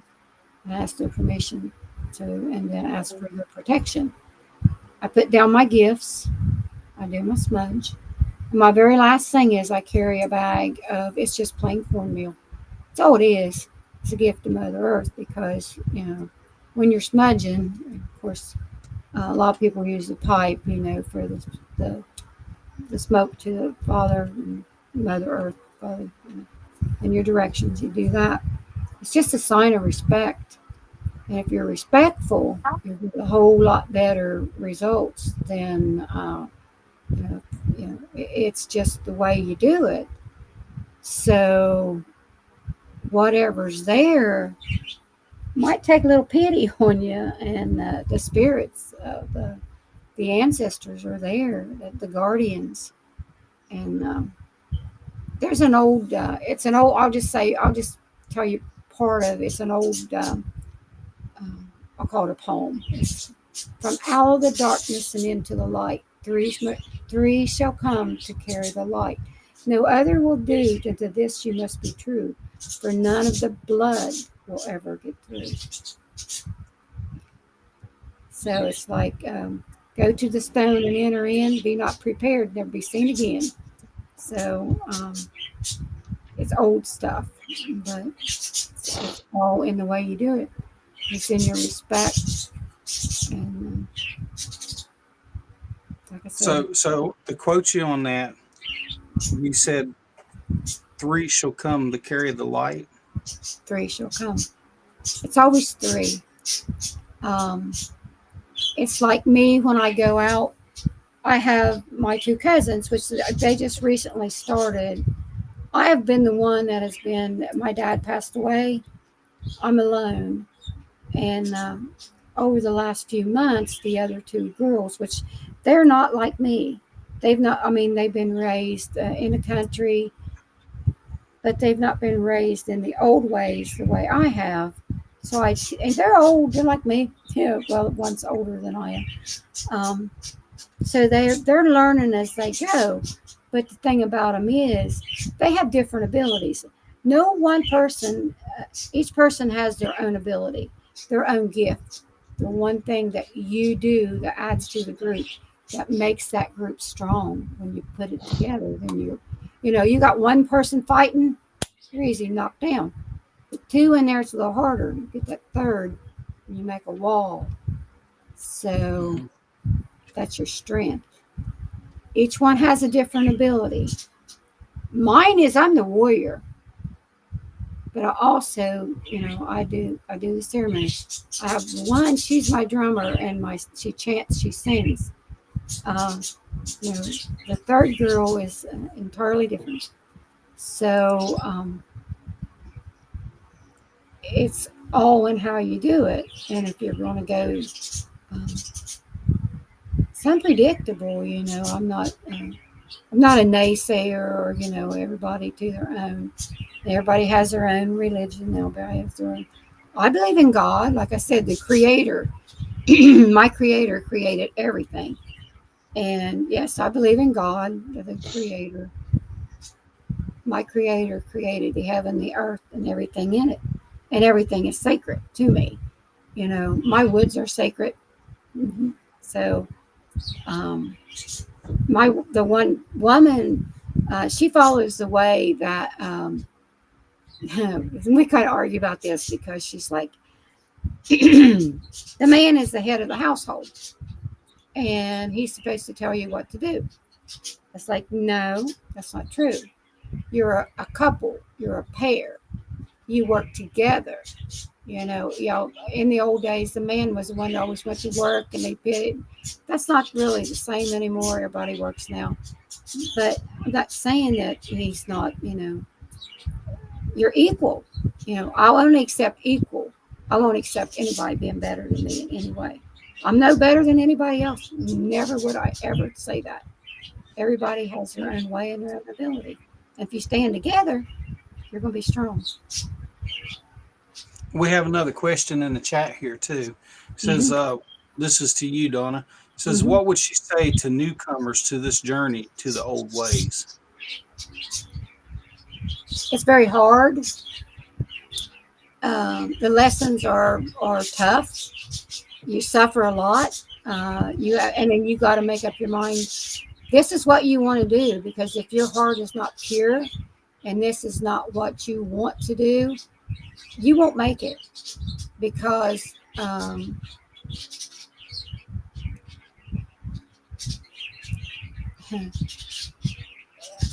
the ancestors won't let you. You have to, it's not given. You earn everything you do. You earn it. It is not given to you.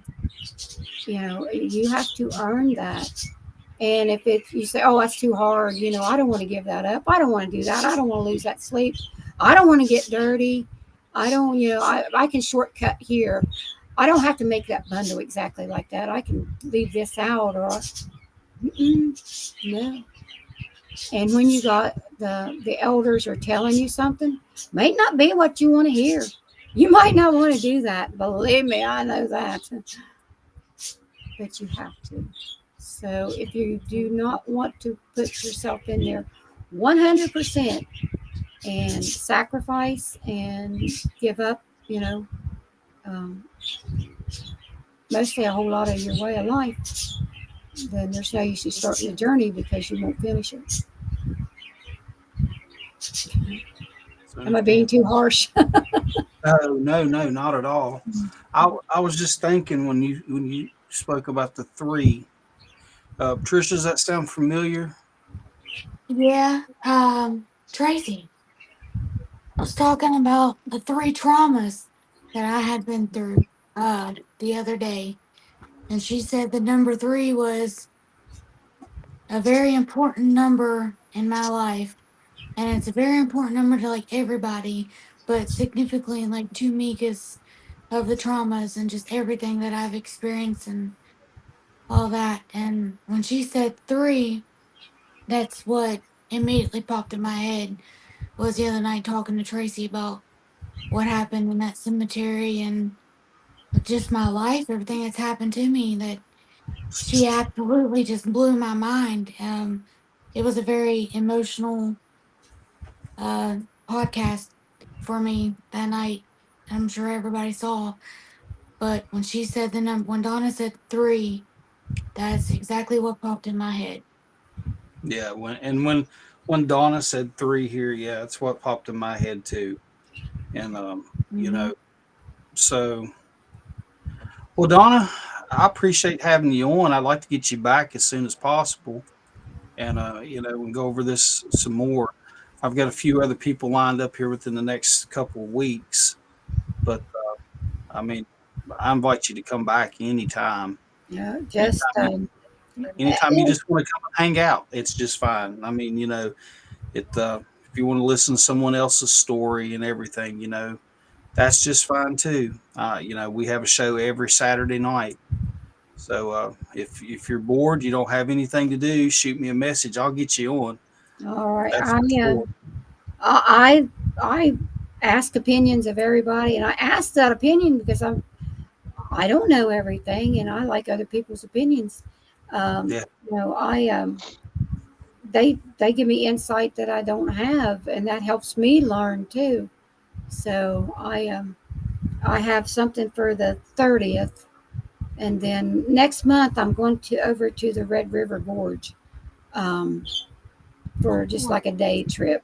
It's kind of came out of nowhere, but we're going to go do that. And otherwise, I don't have a whole lot of anything. I'm planning on going up to I call it the haunted cabin. It's the reconstructed cabin, and that's where I saw the ghost that was on the roof. I have pictures of it. He was a surprise. I was in there cleaning and just snapped picture. But 3 knocks on the side of the wall. then like something walking across the roof, and then the front door, the latch went down and the door opened on its own, just like somebody walked in. And I was leaving at that time. I still went ahead. But when I snapped that picture up on the corner of that roof, there's a man, and he's in like the old time coat and white shirt and hat in 1800s. I think he's attached to the cabin. I think that's part of it's an old family cabin. I think that is. But it's beautiful up there. It's a massive fireplace that I love. And I have access to it. The guy that owns it, he lets me go there whenever I want to. And it sets into the woods, so I'm in my domain. Yeah. But I have one more question for you, Donna, and this is from a friend of mine. I'm not going to give his name. I tried to get him onto the show, but he is from Connecticut. And as a child growing up there, he was out in the yard one day and he was just digging holes and stuff, things kids shouldn't really be doing, digging a big hole in the yard. And he had dug down a couple of feet. And he says that he had found some bones there, and it was by this tree. And there was this rock there. And he said he got the rock. He picked the rock up, and the rock was interesting to him and everything. So he kept the rock. Now, I don't believe he kept any of the bones or anything, but he kept the rock. And the hole got filled up, and he's had it. So he's had it since he was young, and ever since then he's had problems. He has seen apparitions and different things, and like this rock, he'll see these apparitions before things happen, right before things happen. And the rock got lost for a lot of his childhood on up until he was an adult. And then just one day out of the blue, like his family had gave him some stuff that was his when he was a kid, and he was going through it, and there was this rock. And by this time he's a married man, and he's seen an apparition, and he was going through some problems with his wife. He thought that maybe possibly she was messing around on him and stuff, and so he just asked it, is she going out on me? I mean, show me, give me some kind of sign. And he's seen this apparition from this rock. And so the rock has always been there when something bad has happened to him. And I spoke to him last week, and he doesn't want it anymore. But and he thinks that the area he was at, that he may have found a someplace where like maybe a Native American was buried there. And so he's been trying to reach out to some of the local tribes and stuff up there, and hasn't had any success. But he doesn't want this rock, but he's just not going to throw it away because he doesn't honestly believe it's going to stop if he throws it away. So do you have any advice that you could give him? Is it possible? Is it possible for him to go back where he got it from? Can he go back to that?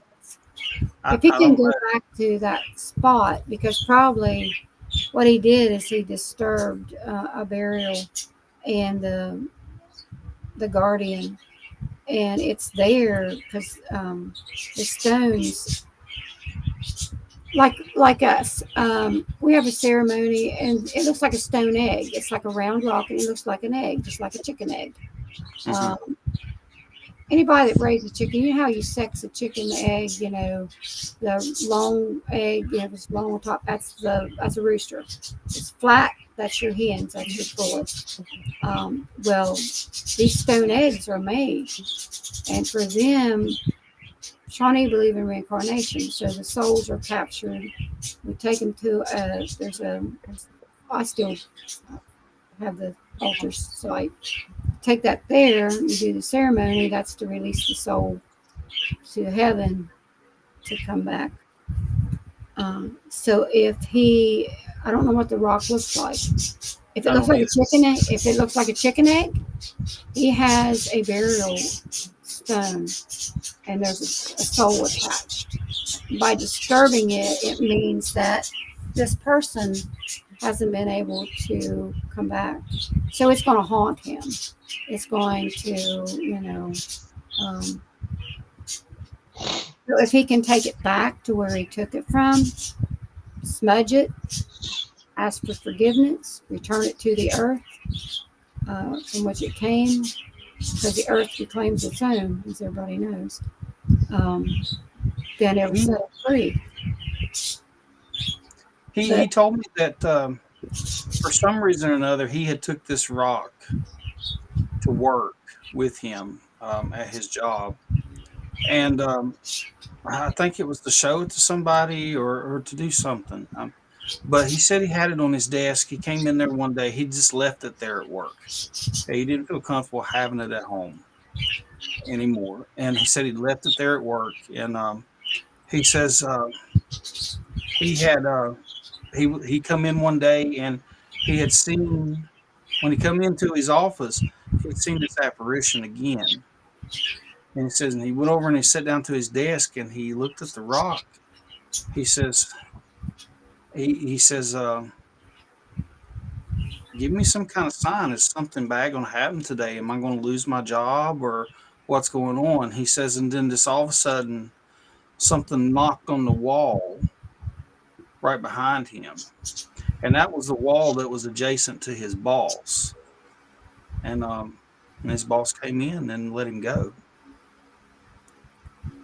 You ask him, you're telling me a story, and we never talked about this whatsoever, did we? Ever?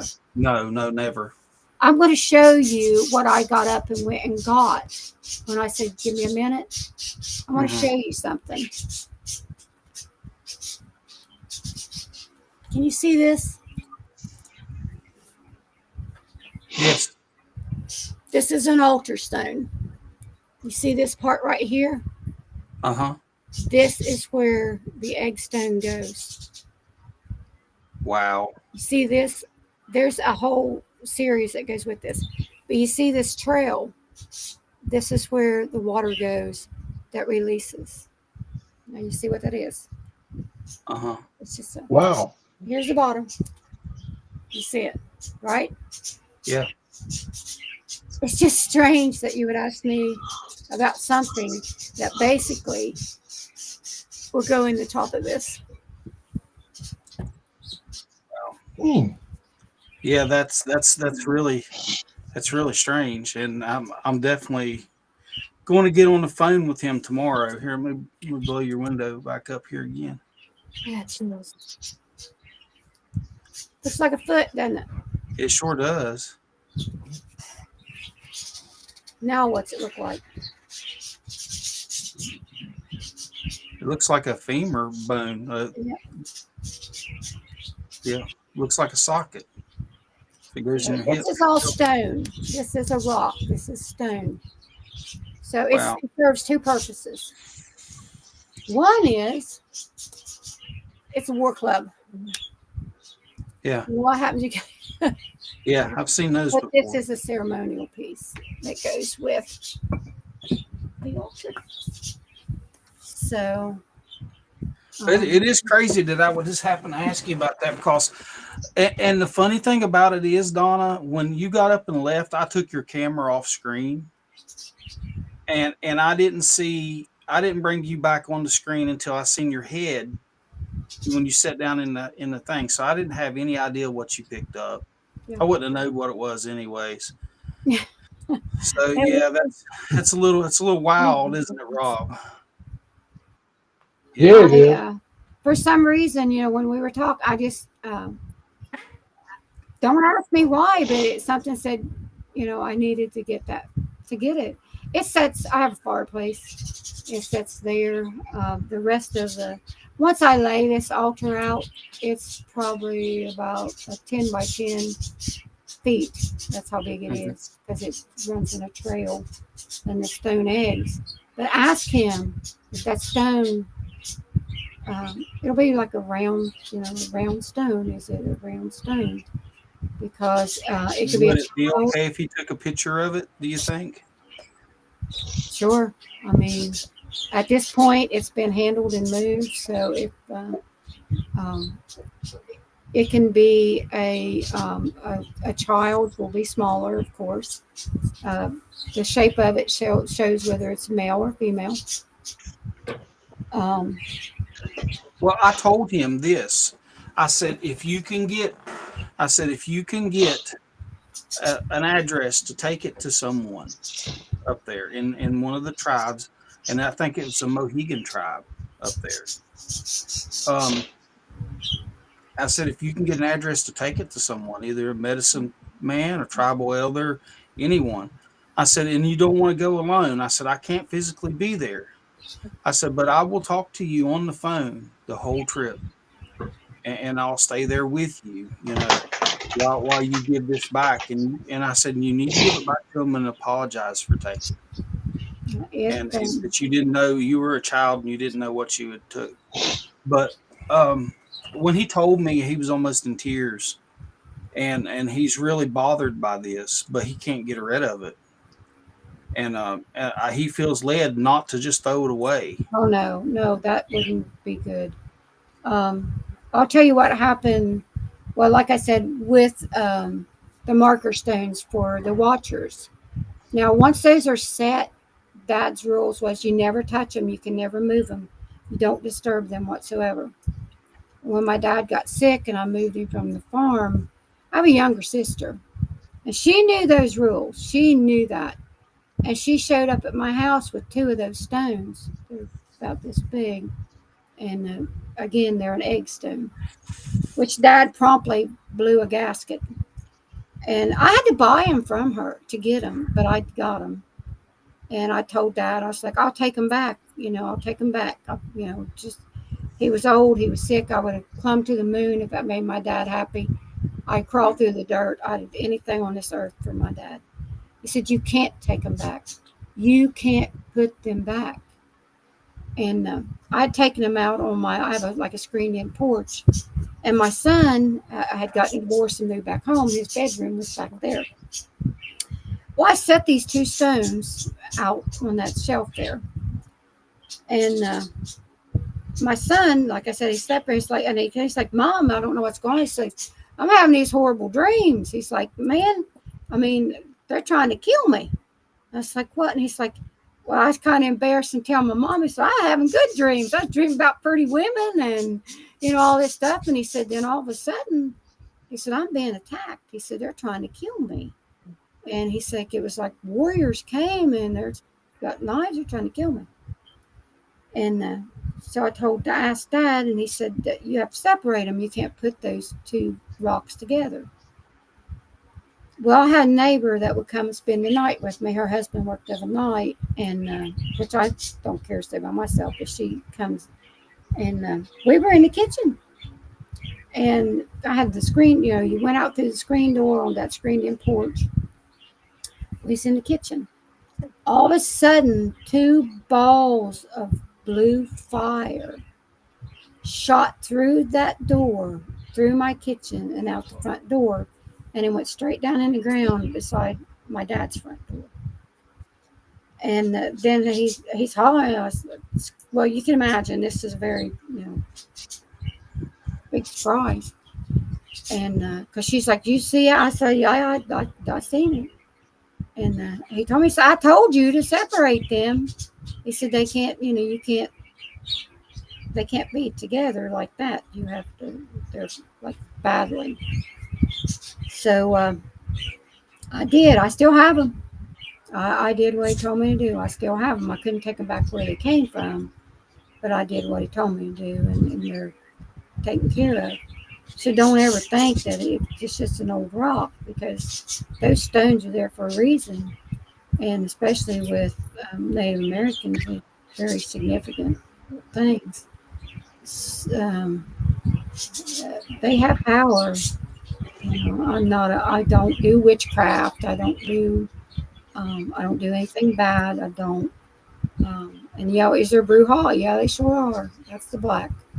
and they will do destruction. They're not good.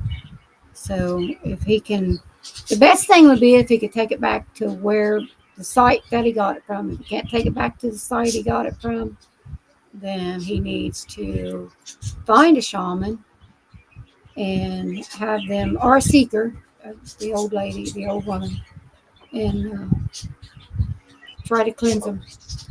I just sent him a text message and asked him if he could send me a picture of that rock ASAP.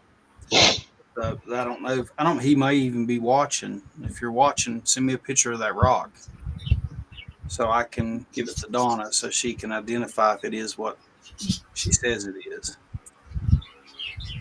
There's like I said, some things I can say and some things I can't. But Right. I've seen things, and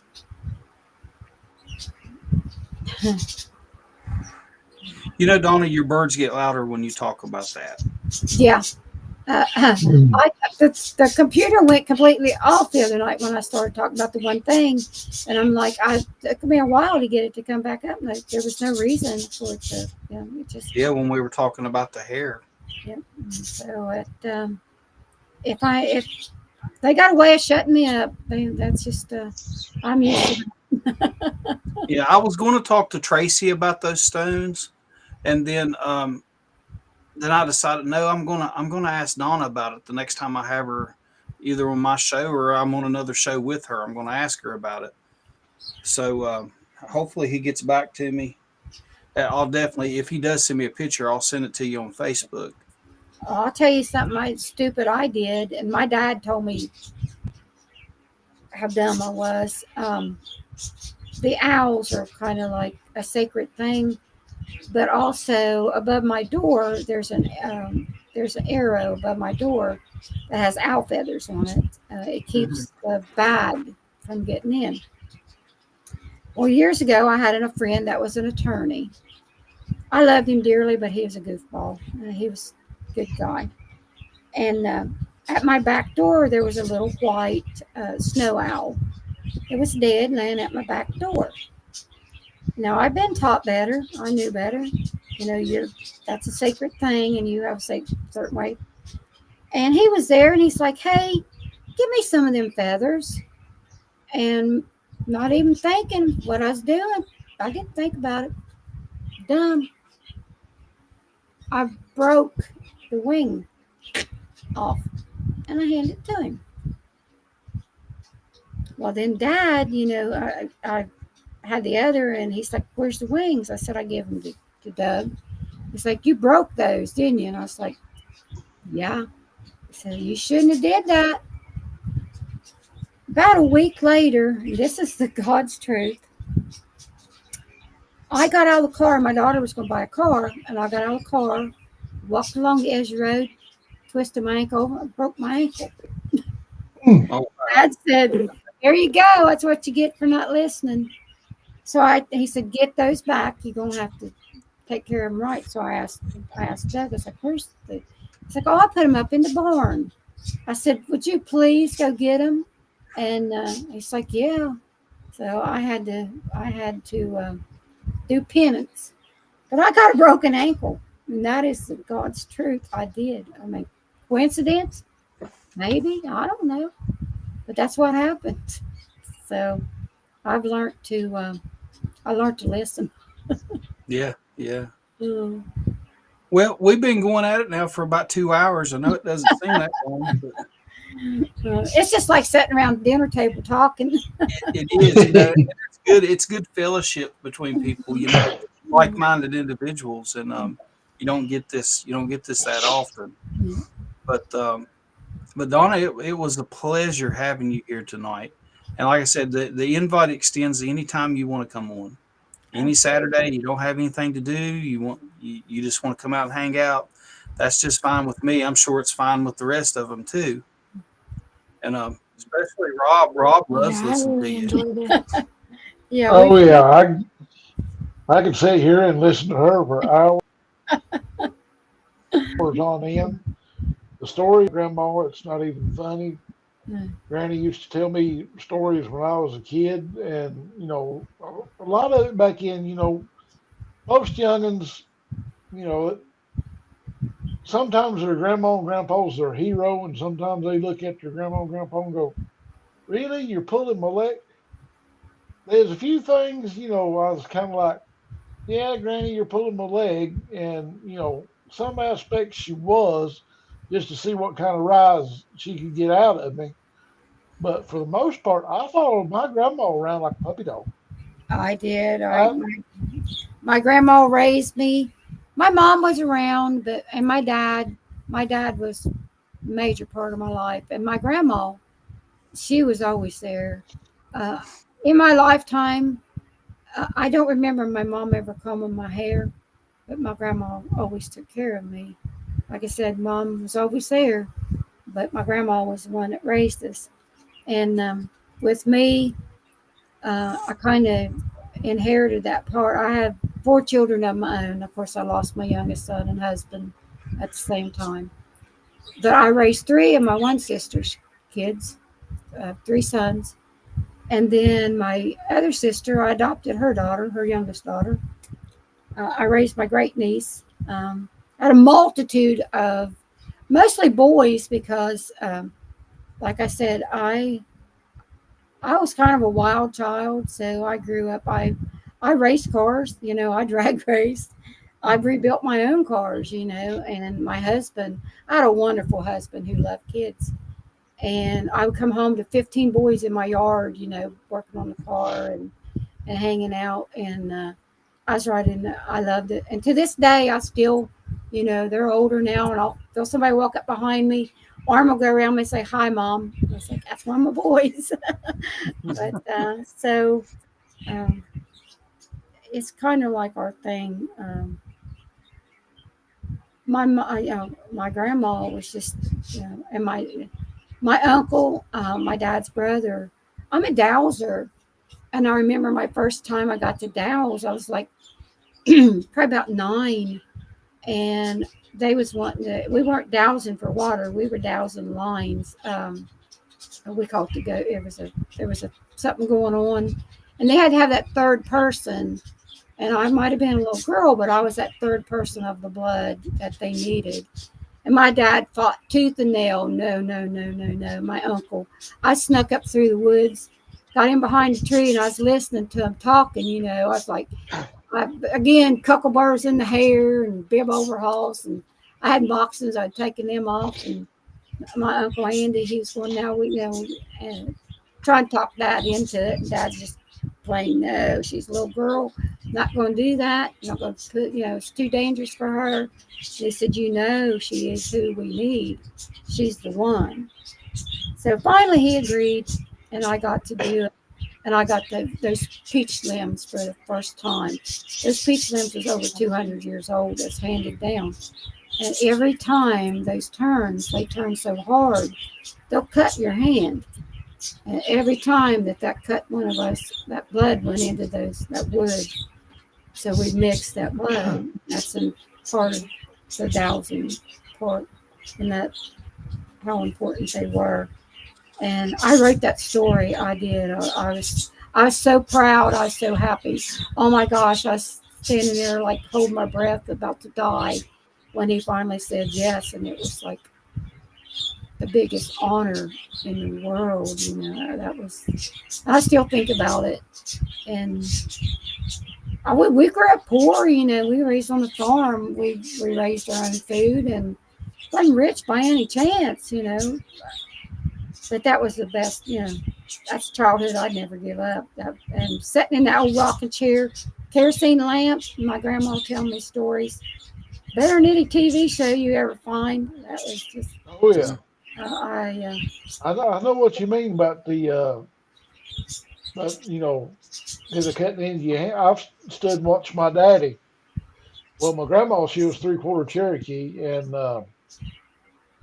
Daddy had the ability to witch up water. Mm-hmm. I don't have that ability. I tried it. Never, I've seen Daddy hold the stick.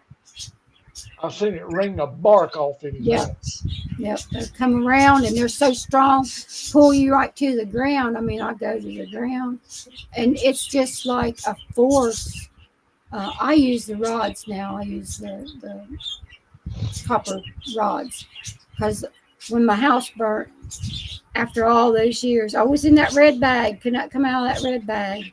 It had to be in that red bag, and they burned. And I could just, it's like a part of me died, and my family, you know, that is, I can't describe how heartbreaking it is. But they were so, but like you said, not everybody can do it. You know, No. it's not something you get taught. I mean, it has to be there. You know, it's well, I mean, some can douse, but they don't have the same ability. Some have more. Right. Different. Now, when I tried it, instead of the stick of going down, Mm-hmm. stick would come straight up. And I never could figure out why it would do that. Daddy'd stand there and look at me and go, "That's the strangest thing," he said, "I've ever seen." And Granny would even look at me and she'd stand there and scratch her head and go, "Well, I don't think that's for you. You've got a different gift." And as far as the herbs, the first one thing or another that Granny would go get and everything else, that sort of stuck in. And I guess that was the one thing that I can remember the most of. And somebody will mention something other, and it's like as a Rolodex goes off in my head, spinning, and it'll click. And I'll tell them, they'll say, "How do you remember that?" Well, I thought of my granny like a puppy dog. Yep. Now myself, I can't grow anything. I kill a artificial flower. I'll kill it. I cannot. I do not have that ability at all. My son does. I mean, he can grow anything. I can't. I never could. I never. I do other stuff. That's one thing I don't have. I have no control over that. I mean, so That's the way I am. I can propagate and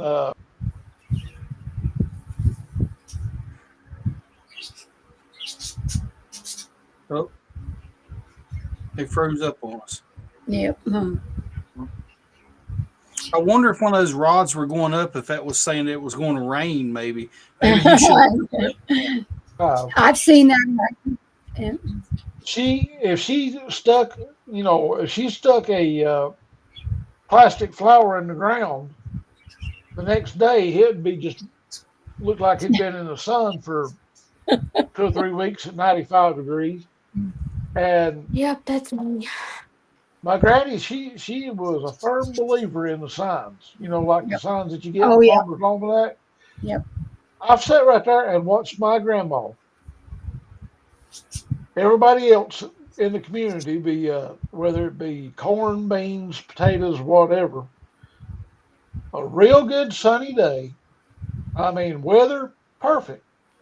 Everybody out either sowing or hoeing or whatever they had to do in the garden. Granny had sat there with a big old birch stick about that long, had it set in her mouth, just like Hannibal off the A-Team, sitting there with her toothbrush in. All neighbors go, "Hildy, ain't you going to do something other in the garden today? It's a pretty day." "Youngin', I'm not getting off this porch because signs ain't right." That's right. And I've seen her with pouring or rain, mud this deep in the garden. She'd be out there either putting down potatoes, corn, beans, whatever, and everybody's, "Tilda, you ain't gonna make it. It's too soggy. It's too." Signs is right. I'm doing it today. That was my grandma. And her garden would outdo everybody else's in the settlement where she lived at. And they're scratching her head going, "How did you do that?" She said, "Well, you heathens, you ain't got no sense. You done everything on the opposite side of the moon." Yep. That's my So grandma. I learned, quite a bit of that from her. And still to this day, if if I'm digging a hole, if the sign ain't right, I ain't touching it. No, Because if the moon phase is not right, if you're digging a hole, you'll either have too much dirt or not enough. Now absolutely.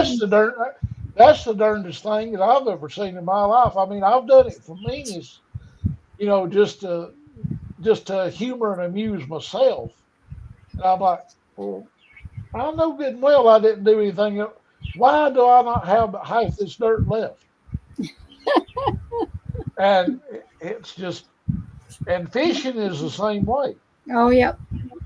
If you don't fish under the right side, you're not going to catch Yep. nothing.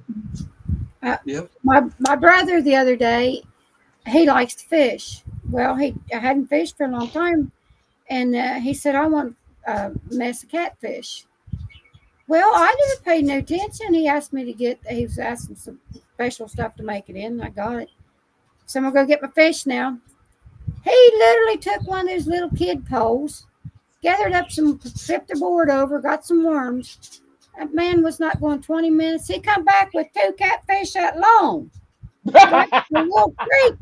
And I'm like, seriously? I see him come. I was like, what the world's he got? And here he's got these 2. I was like, are you serious? You know, but he can. Now, he's the fisherman. He's like my grandpa. He's the fisherman. But I just like, okay. And he cleaned them and he cooked them himself. And I was like, and they were good. It's just the ability of who you are. But Oh, got a little old bitty fishing pole like this. I was like, how in the world did you hold that fish is that long? Like, how did you do it? Well, hey, Rob, you think those? I was telling Donna, your camera froze up a while ago. You think those dowsing rods, when they were turning straight up, maybe was predicting it was going to rain? Well, it wasn't dowsing rods I was using. It was a peach limb off a tree. Oh, well, the peach limbs. I mean, you said they were turning up. You think you was trying to predict the weather? Maybe maybe you missed your call and you should have been a weatherman. Well, there's a lot of people don't believe in it, and I guarantee $1 against a donut. Donna knows exactly what I'm talking about, and I guarantee she has the ability to do it. Yeah, we had a A guy. lot of people swears you can't smell rain, but oh yes, you can. Oh yeah, you can too. Yeah, you Yeah. can. We had a guy one time when I was younger come on our property. We was looking for water, and he come out there with the peach limbs and was out there, and he took us right to where the water was too. But saying that, we're like 2 hours and 13 minutes, so we better. It's time to call the dogs to pee on the fire, I guess. But next week we won't be live. We'll have a recorded show, and it'll be with Rob. So it'll be on it'll premiere on our YouTube about 9:00 there, Dawn, if you want to watch it. Yeah. And Rob tells us some of his stories, and he's got some interesting things that's happened with him, and still does. He's got new things happening every day. So we always try to keep him around. And we want to keep you around too, Donna, as much as you can come on. Everything, keep us informed about the watchers there in your area and the funny things that they're doing and stuff like that. And I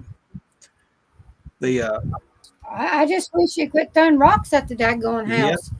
I don't know what he's wanting, but I'm about ready to lose my temper on that, and I don't want to do that. They'll be knocking out a window. I mean, it's hit. Well, it's usually around like 2:30 in the morning, and when I say it, of course, I'm in a cabin. I got a small. It's nothing big.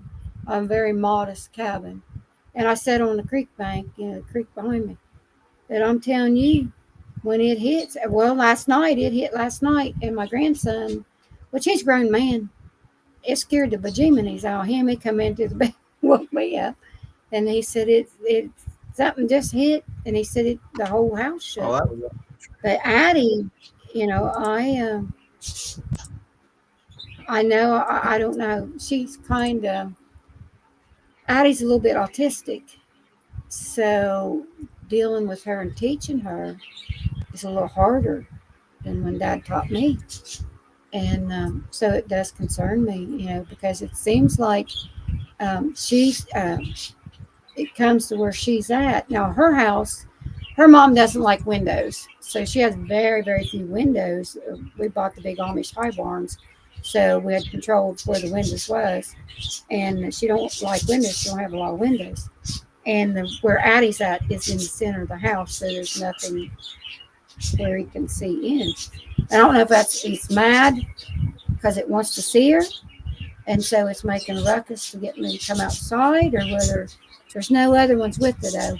It's alone, which concerns me even more. So, see which way the wind blows on this one. But,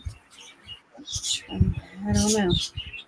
Well, I did want to mention my books. I posted this today on Facebook there for my children's book. Oh yeah, I love those. I actually the sneaky little Sasquatch. I got that from my grandson, and they love them. Yeah, they're really good. Those are actual photos. I finally got my author copies of them today. It takes so long to get them, and my wife flipped over them. She really did, because they were her idea for me to write them. But I have a third one that's going to be coming out here within the next couple of weeks that my son and I, my 9-year-old son, we sat down and we wrote it together. So it's co-authored by him. And it's about the sneaky little Sasquatch finding the UFO in the forest. So I can't wait for it to come out. And then, got some other books, Echoes in the Hollows. It's a pretty good book. Have you got a chance to read it yet, Rob? Believe it or not, no. I'm gonna be brutally honest, bro. It's fine. Everything around here has been, no offense, Donna, but this is one of my favorite sayings. Everything around here has been wild. And he froze.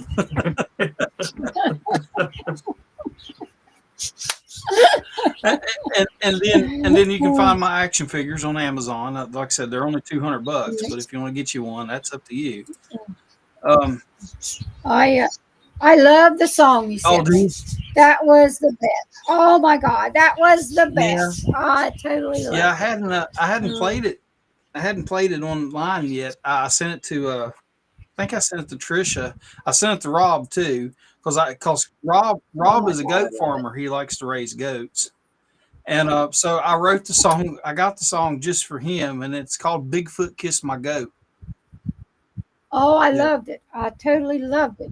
I've been doing a bunch of those and stuff, and I have a lot of fun. We're putting together an album of the songs, and I'm going to put the songs on like iTunes and Spotify and stuff like that for people to buy the album. Oh, they're great. And the money generated from that's only going to help us further our equipment wise and stuff like that we need, because it gets expensive doing this stuff. And I've spent well over $500 in equipment and stuff, I know, here recently. So but I've heard different ones of your songs, and I totally love them. They are wonderful. I really do like them. Well, we're going to play one while we're ending the show here tonight, and just stick around, Donna. And after this is over, we'll come back into the green room. But we do appreciate having you on the show, and Rob's a blessing, and Trisha and her husband Michael. Y'all, it's just absolutely wonderful. Our channel is small, but we're growing. And we have a TikTok. Trisha, do you know what the TikTok is off the top of your head there? Like 230. 230 so far followers on TikTok. So I know that doesn't sound like a lot, but that just happened in a couple of days. Yeah, that's good. And what's the link for the TikTok, Trisha? Oh man. Just look us up, Monsters_Unleashed. Yeah, Monsters_Unleashed.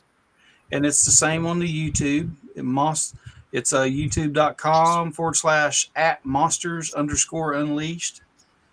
We have a Monsters Unleashed Facebook group. You can find that and join it.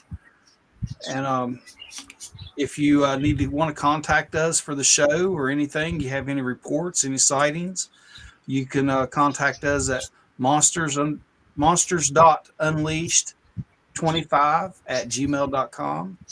Donna, can you tell us how they can get a hold of you if they want to? Well, like I said, I'm Facebook. I don't really, and I have the Watcher site where I post stuff there. You can, send me a friend's request or email me or well, you can email me because I don't have my email out there. But Facebook, basically how you get me. I'm not a researcher. I don't do anything like that. I'm just me being me. But I gladly answer questions, and I put stuff out there all the time, and and there's nothing I like better than a friend. So We have. Well, I didn't upload the Sasquatch song, but I'll have a Sasquatch song. It's about Trisha's Jeep. Its name is You Sasquatch. didn't upload that. It's so amazing, and it just makes my Jeep look good. Yeah, it does. Let's see here. I might be able to. I don't know how long it takes. Let's see. I'm gonna post that song to an actual picture of the Jeep. Well, that was the best I could do. I'll take the picture while we're in LBL. And it's uploading now and processing here, and maybe I'll just end it with the Sasquatch song. So, but she's proud of her Jeep, and it's very nice. It's nice. Yeah, you better hope a dog man don't come charging at you, because it'll take you about 15 minutes to jump up in it. No, my fat butt will get right up in that thing. I'll jump from one side over to the underneath of the steering wheel if I have to. Let me tell you something. The other Mike from the Night Stalker, he's a bigger man. And last year, when that stepped out of the tree line and he saw it, I never seen that man move so fast in my life. He was up, that chair went flying. And but they've had some wild experiences. They've had rocks come through the top of his Jeep, bust windshields, took out his radio. They do the calls. They do the wolf calls and stuff. And I told him, I said, when you do that, you're setting out a challenge. And he's like, why ain't they throwing rocks at us when I'm with you or when I'm with them? And I said, well, I don't do stuff like that. And they're a little more choicy about who they're going to hit. So they've had some wild things happen to them. So. Well, here you go, Donna. This song's for you. Thank you. I love it.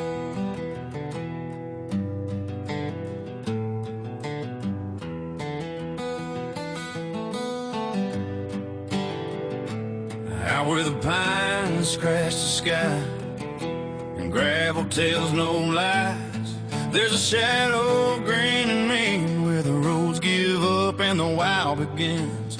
They call her Sasquatch, the monster Jeep, green like moss on the rocks so steep, ties thick as the stories we chase, riding tall like she's out of face. She don't flinch at a muddy bend, climbs like legends we defend, tailgate rattles with silver chains and a multi-light ball that cuts through rain. Sasquatch, he rolls through the unknown, engine hums like a cryptid groan, with monsters unleashed on the side and steel. She's more than rubber, she's the real deal. Sasquatch, green ghost in the night, leaves no print but she rides just right, built for truth and built to last. She don't run, she moves fast.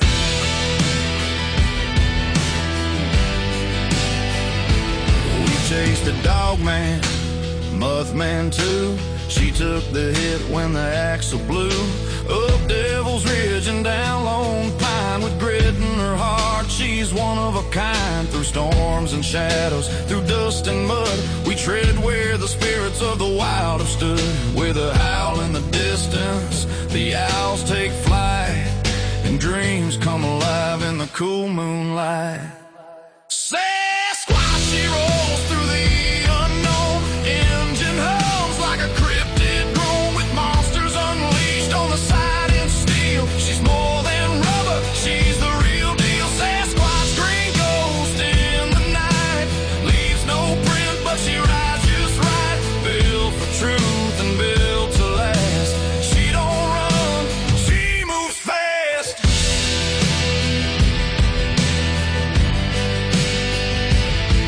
Now the campfire's cracking, stories unfold. Every mile on the trail worth its weight in gold. And Sasquatch grins, she's forever sublime. With every adventure we conquer the climb. Sasquatch, she rolls through the unknown. Engine hums like a cryptid grown with monsters unleashed on the side and steel. She's more than rubber, she's the real deal. Sasquatch, green ghost in the night, leaves no print but she rides just right. Built for truth and built to last. She don't run, she moves fast.